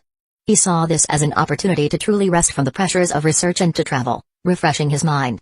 In his mind, the vast ninja world held many mysteries and beauties that he had never explored. Furthermore, he also hoped to find interesting things or new experimental materials that might be useful for his research in the future. For him, the world was a giant laboratory full of unlimited discovery potential. Tsubasa's travels were, of course, undertaken using venom. This ninjutsu, born from his ingenuity, became more and more developed and perfected with each passing day. His control over the ninjutsu became more precise, his speed increased, and his ability to conceal himself became ever more undetectable. Venom was no longer just a technique, but an extension of his body, a means of transportation and an invaluable shield. Tsubasa visited various places of interest in the ninja world, from remote villages in the quiet mountains that held local wisdom, to bustling port cities teeming with the hustle and bustle of trade and diverse cultures. He enjoyed the beautiful natural scenery, from snow-capped mountain peaks to white sandy beaches lapped by blue waves. He sampled a variety of exotic local cuisines that tantalized his taste buds, from spicy dishes that burned the tongue to sweet foods that softened the heart. He also learned about various different cultures and customs, broadening his horizons and opening his eyes to the diversity of the ninja world. This journey helped him relieve stress and broaden his thinking, giving him a fresh perspective on life. While enjoying his travels, Tsubasa remained vigilant and observant of his surroundings. His ninja instincts were always active, watching for potential threats and opportunities that might arise. He was never truly off guard, even when he was resting. For him, vigilance was an inseparable part of a ninja's identity. He sought information about rare ninjutsu techniques that might be forgotten by history, strange plants and animals that possessed unique properties, or unusual natural phenomena that held mysteries. Every place he visited, he always sought to find out if there were interesting things he could learn or collect. He visited hidden black markets in the narrow alleys of cities, and remote places that might hold rare items or valuable information. Occasionally, during his travels, Tsubasa became involved in minor skirmishes with bandits or rogue ninja who tried to bother him when he was not in venom mode. He used these opportunities to train his ninjutsu skills and test the shadow clone technique he had newly discovered. These battles, although small and insignificant, provided valuable experience and sharpened his fighting instincts. Every enemy he faced, no matter how small, became a teacher who taught him about his weaknesses and strengths. During his journey, Tsubasa also visited various places that held interesting history or legends. He explored the ruins of ancient temples abandoned by past civilizations, mysterious caves filled with puzzles and ancient traps, and forbidden forests that held hidden secrets and legendary creatures. A great curiosity drove him to investigate every place that caught his attention, seeking answers to the questions that constantly swirled in his mind. Tsubasa hoped to find clues or ancient artifacts that might be related to his research or to the forgotten history of the ninja world. He studied ancient inscriptions carved on temple walls, read old records stored in hidden libraries, and listened to folklore from local residents passed down from generation to generation. Every piece of information, no matter how small, he carefully noted and stored. For him, history was the key to understanding the present and the future. Although he did not find any significant experimental materials during his journey, Tsubasa managed to gather a wealth of interesting information and expand his knowledge of the ninja world. He learned about various different ninjutsu techniques from different clans, the diverse cultures and customs of ninja clans, and the history of the regions he visited. He also gained valuable experience and improved his fighting skills, making him an even more seasoned ninja. This journey was not just physical rest, but also mental and spiritual rejuvenation.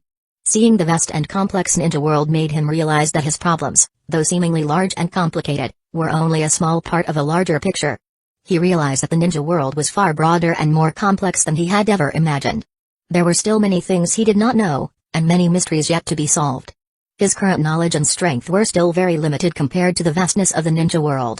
Tsubasa felt increasingly motivated to continue learning and growing, to become stronger and wiser. He wanted to explore more regions, learn more techniques, and uncover more secrets of the ninja world. This journey had rekindled the spirit of adventure within him, a thirst for knowledge and a desire to conquer challenges. He no longer felt tired or despondent, but filled with new energy and burning determination. In the midst of his long journey exploring the ninja world, Tsubasa inadvertently stumbled upon an incident that caught his attention. As he traveled using Venom around a dense and dark bamboo forest, Tsubasa heard the sounds of fierce combat on the surface of the ground where he was submerged deep underground. The sound of clashing weapons, explosions of jutsu, and battle cries were clearly audible through the earth, breaking the silence of the bamboo forest. Irresistible curiosity drove him to approach the source of the sound with caution. He could feel the vibrations of the battle through the ground, growing stronger as he got closer to the scene. Tsubasa decided to surface and see what was happening.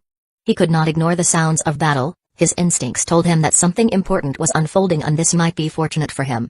From behind a thick clump of bamboo, Tsubasa saw a fierce battle taking place in a clearing in the middle of the forest.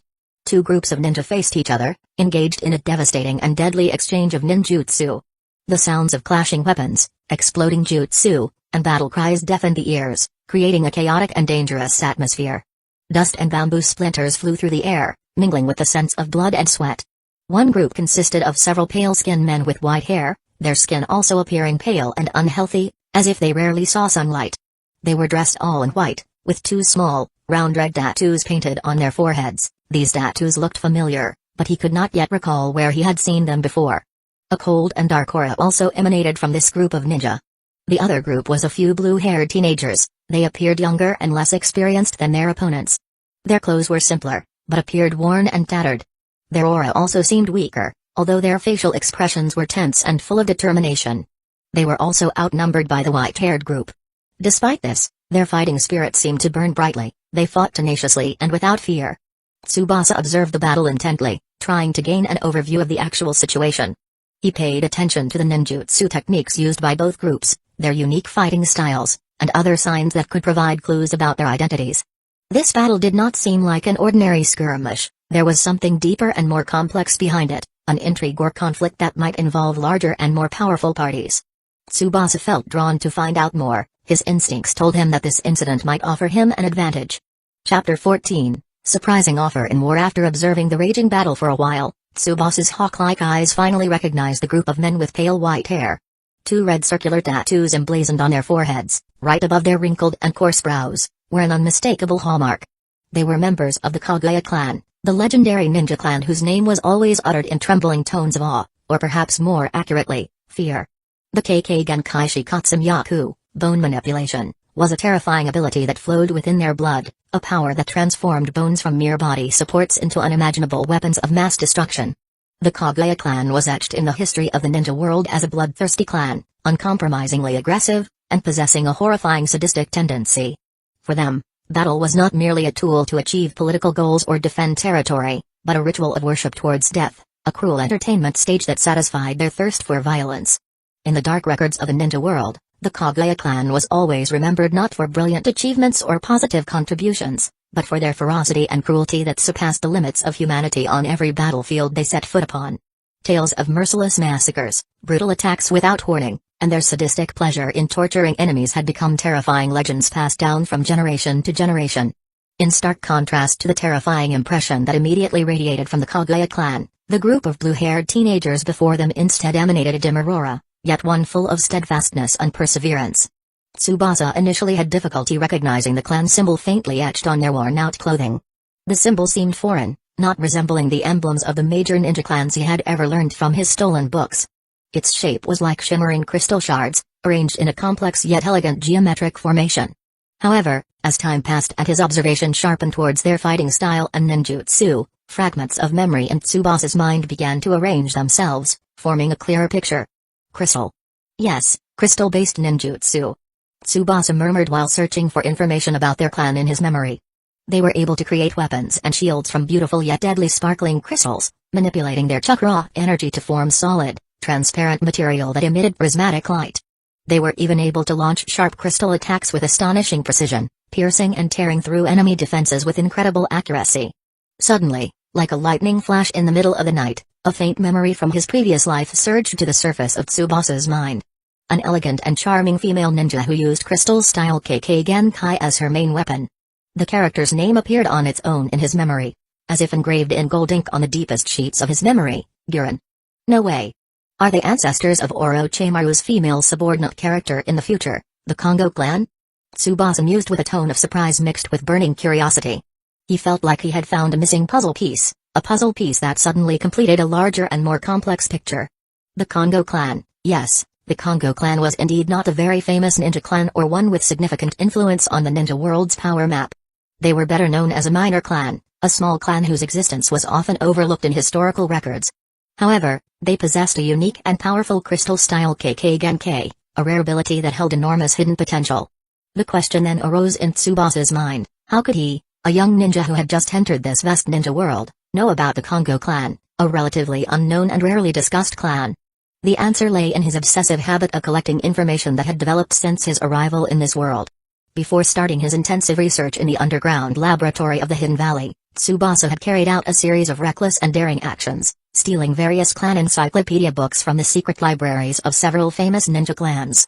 These stolen books, containing historical records, family trees, secret ninjutsu techniques, and in-depth information about various ninja clans in the world, had become a valuable source of knowledge for him. Among the pile of information he obtained, there was also a brief record about the Kongo clan, a small, marginalized clan but possessing a KK Genkai that caught his attention. In the fierce battle unfolding before him, the Kongo teenagers seemed increasingly overwhelmed by the relentless attacks from the Kaguya clan, who were clearly more experienced, more aggressive, and more brutal. The number of Kaguya clan members visible on the battlefield was also greater, giving them a significant tactical advantage in close combat. The Kaguya men attacked brutally and mercilessly, utilizing their Shikatsumiyaku ability to create deadly bone weapons in the blink of an eye. The bones emerged horrifyingly from within their bodies, splitting skin and flesh, then quickly morphing into pointed bone spears, jagged bone swords, and sharp bone thorns ready to tear and destroy anything that stood in their way.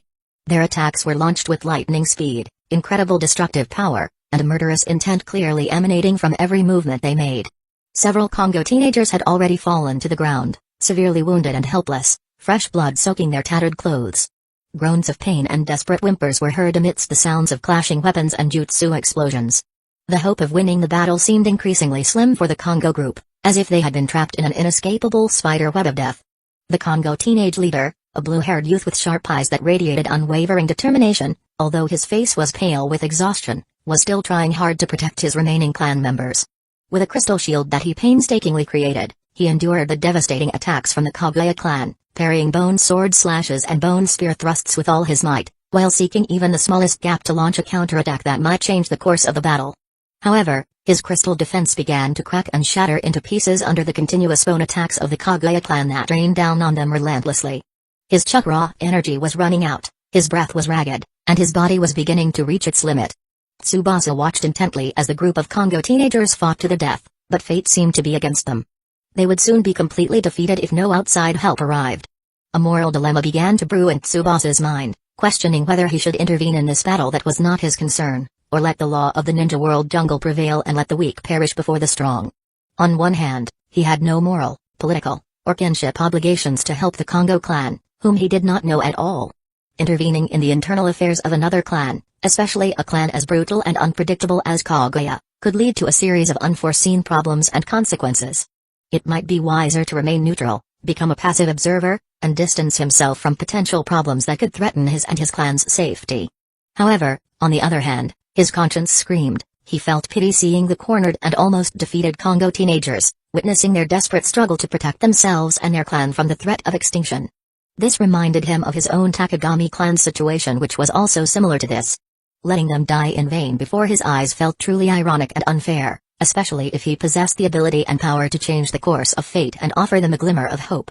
Moreover, Tsubasa's scientific curiosity and interest in the crystal-style Kekkei Genkai possessed by the Congo clan was increasingly burning within him.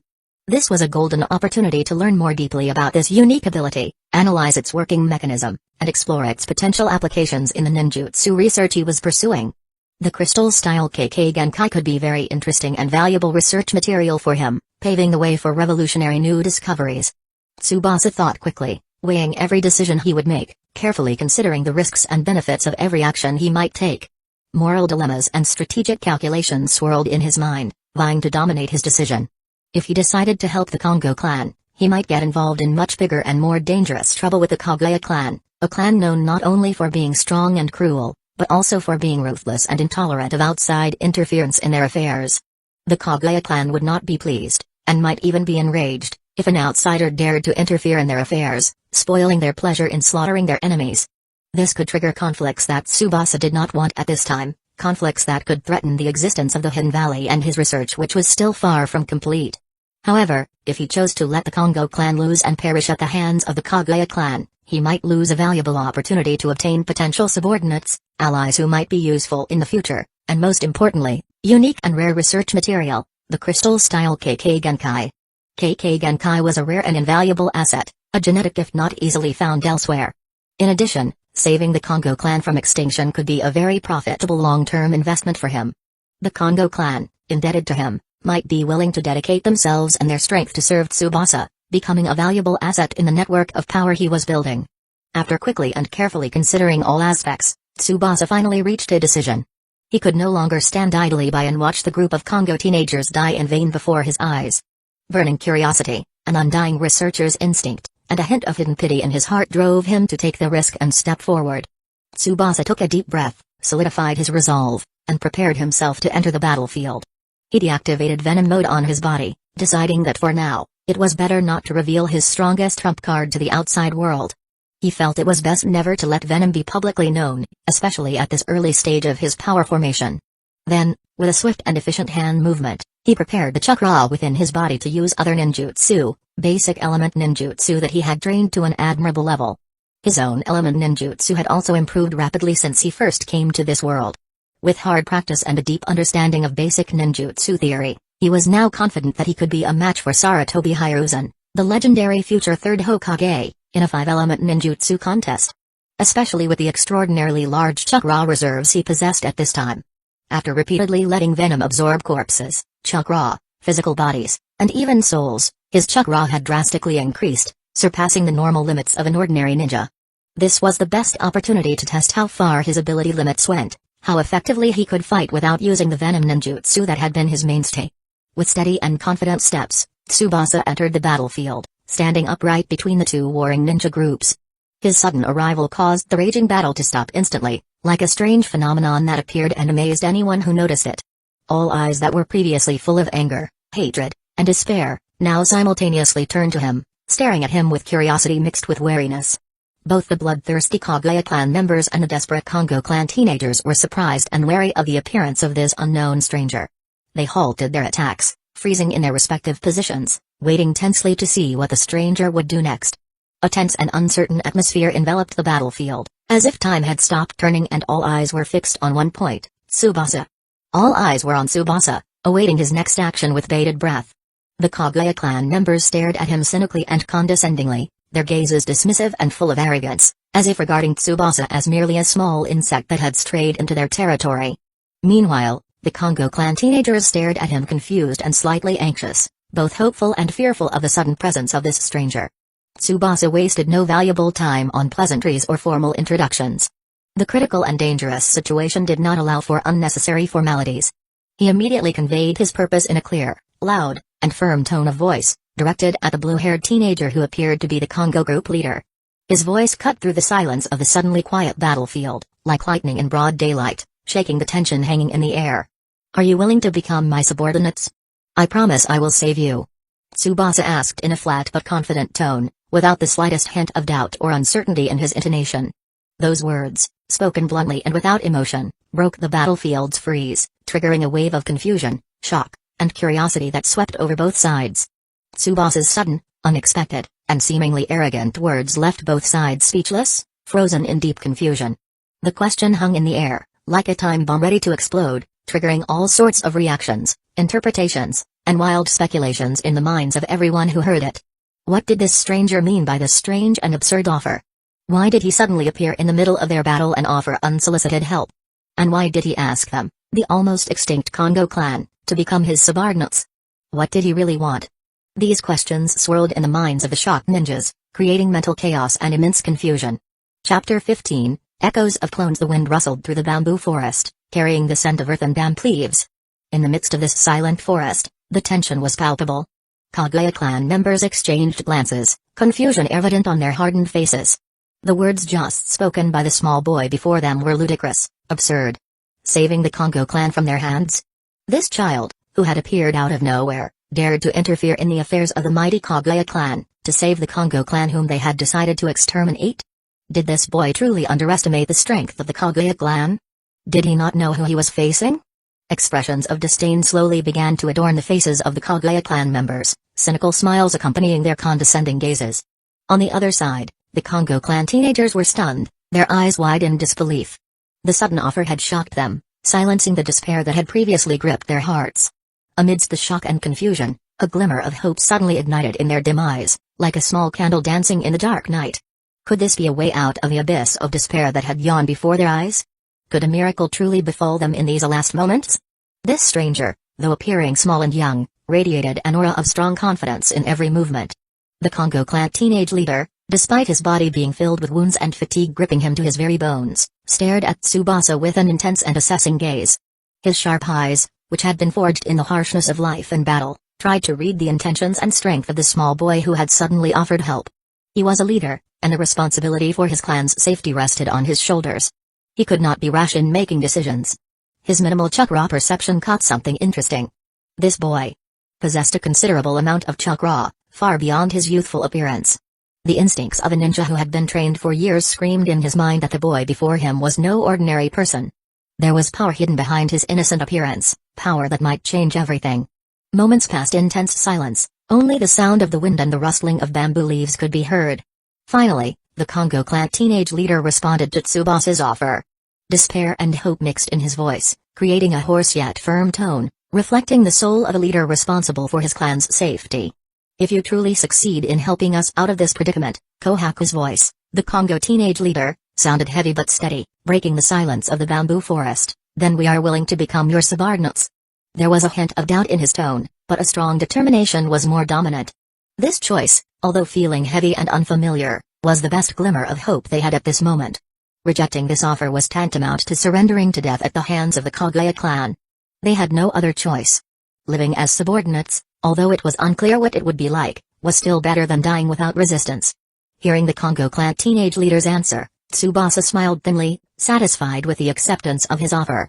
His smile was not a smug grin of victory, but a calm smile of confidence.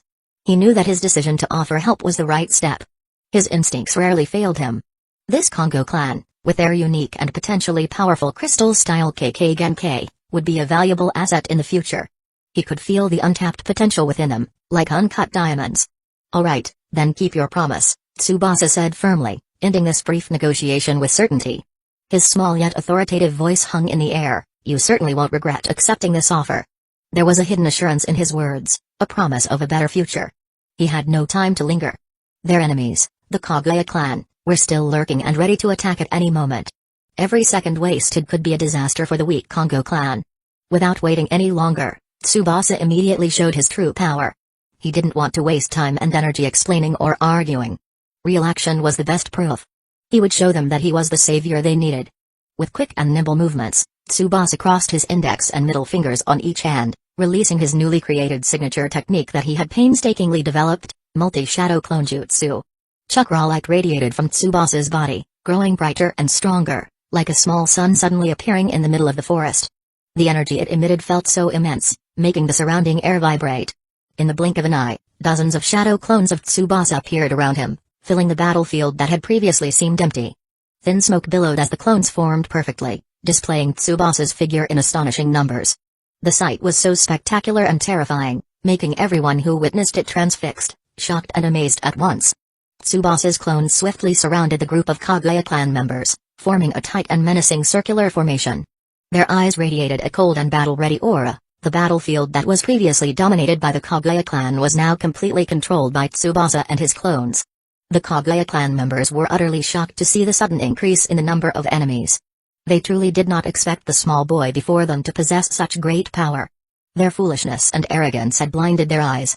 The contemptuous expressions on their faces vanished instantly, replaced by anxiety and confusion. They began to realize that they had misjudged their opponent. This small child turned out not to be an ordinary child. There was real danger before them, danger that should not be underestimated.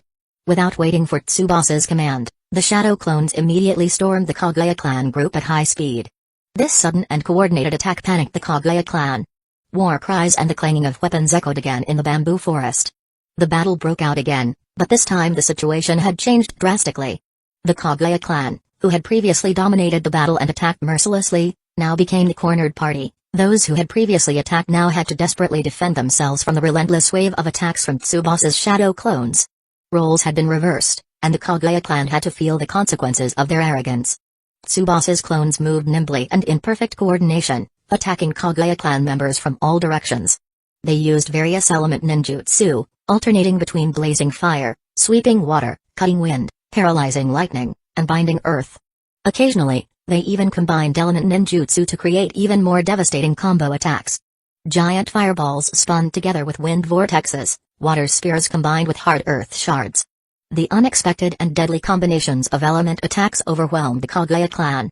The Kaguya clan members were not weak ninjas, they defended tenaciously, utilizing their Shikatsumiyaku ability to create strong bone defenses and launch counterattacks with deadly bone weapons.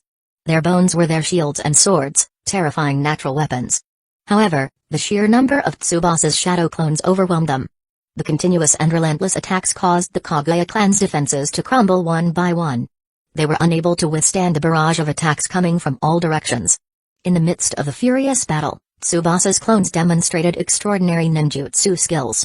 One clone jumped high into the air, launching a series of large fireballs like meteors raining down on the battlefield, forcing Kaguya members to dodge frantically. The fiery meteor rain turned the battlefield into a blazing hell. Fireballs exploded violently as they hit the ground, creating small craters and towering flames. Another clone darted through the bamboo trees, creating confusing shadow illusions, before suddenly appearing behind a Kaguya member and launching a devastating blow with a Rasengan. A strong wind swept through the bamboo leaves as another clone used wind style, great breakthrough, sending out a high-pressure wave of wind that blew several Kaguya members away and slammed them hard into bamboo stalks. Not wanting to be outdone, another clone controlled the earth element, creating towering earth walls to block the Kaguya clan's bone attacks, then turning the ground around the enemy's feet into quicksand, making it difficult for them to move. The quicksand ensnared their feet, binding their movements and making them easy targets. The combination of various element attacks and perfect coordination between clones made the Kaguya clan truly helpless. In a short time, the battle ended with a resounding victory for Tsubasa and his clones. The Kaguya clan was shattered to pieces under Tsubasa's devastating power.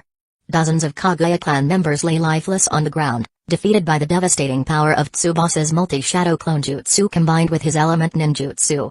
The battlefield was filled with corpses, blood, and damage from the fierce ninjutsu battle. The Kongo clan teenagers cheered joyfully, feeling relieved and amazed by Tsubasa's extraordinary power. They had witnessed with their own eyes how the stranger they had just met was able to easily defeat the feared Kaguya clan. New hope bloomed again in their wounded hearts. Happiness and relief flooded their hearts, driving away the fear and despair that had haunted them all this time. The Kongo teenage leader, approaching Tsubasa, showed his respect and gratitude.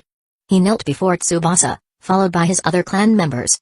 This was the highest sign of respect, a recognition of Tsubasa's strength and kindness. "Thank you very much, young master, you have saved us," said the Kongo clan leader in a sincere tone, bowing his head deeply as a sign of respect.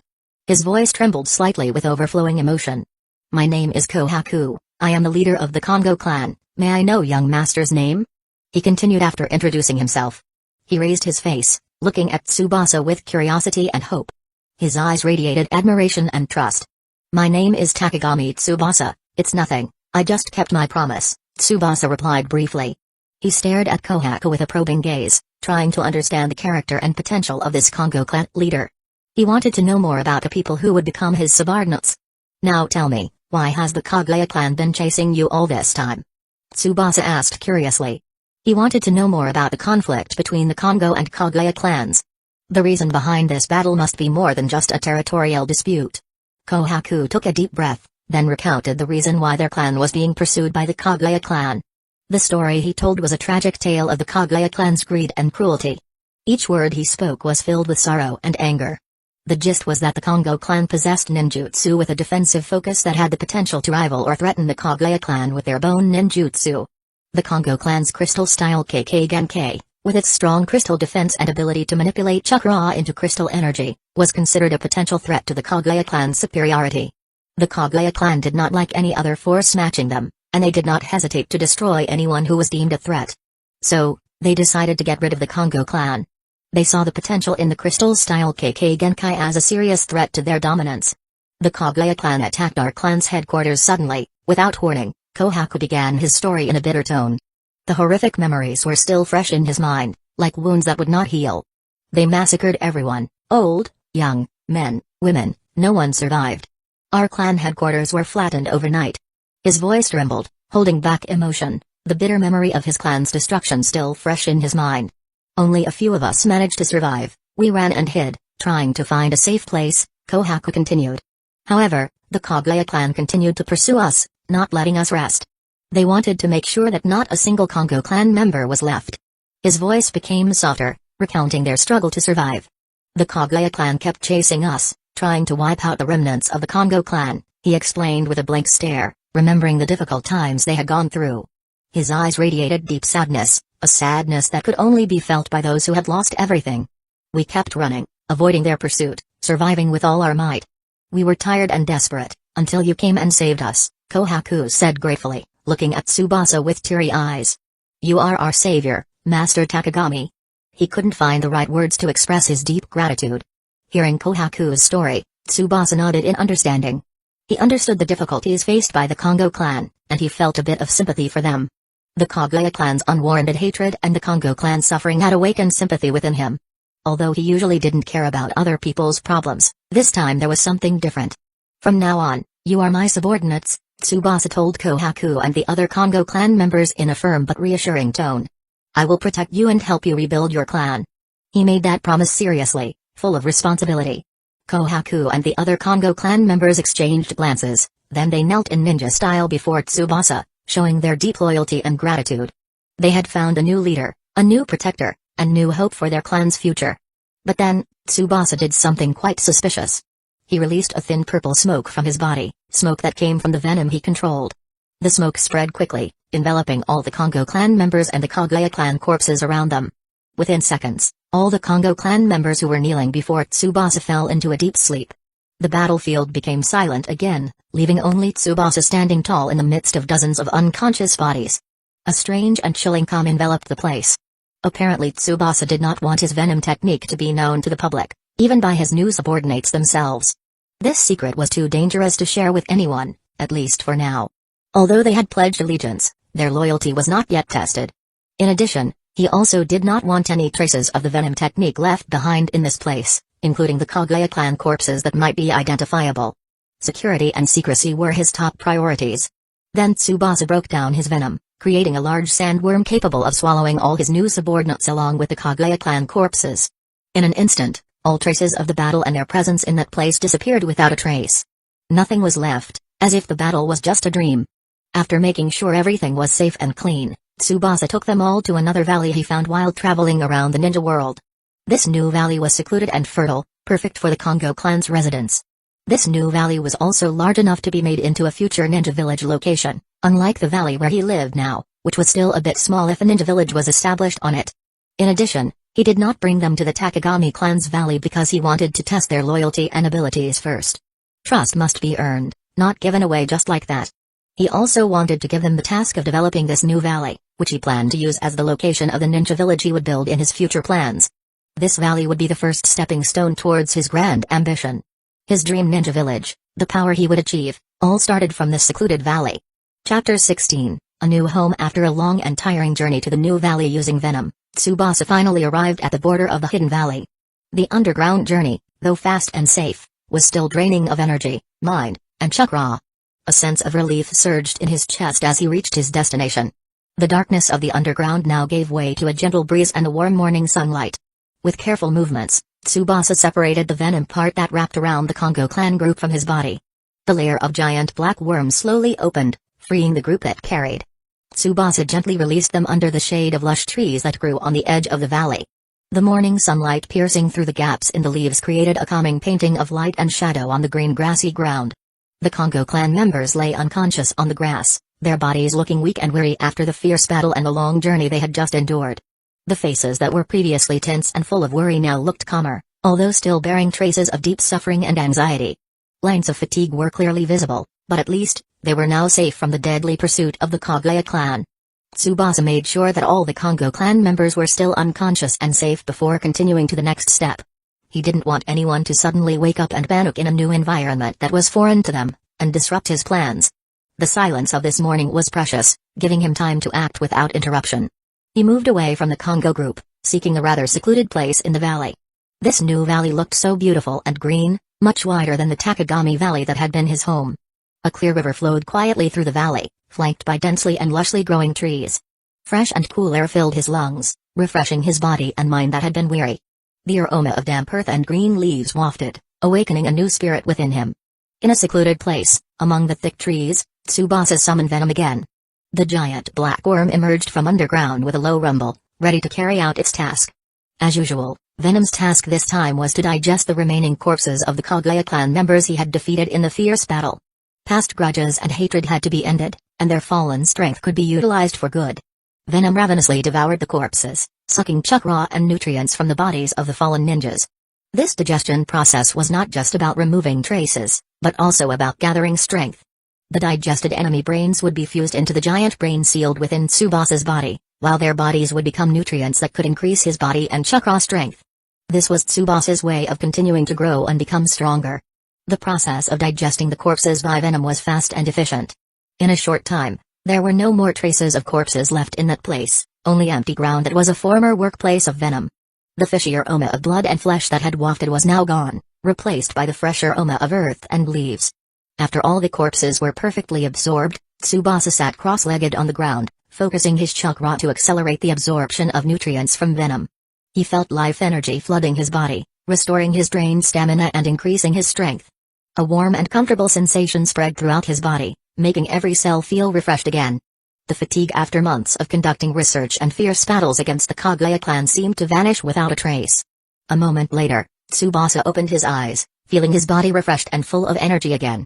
A glint of power radiated from his sharp eyes. He felt ready to face the next challenge. At the same time, in the distance, the Congo clan leader, Kohaku, began to show signs of waking up from his faint.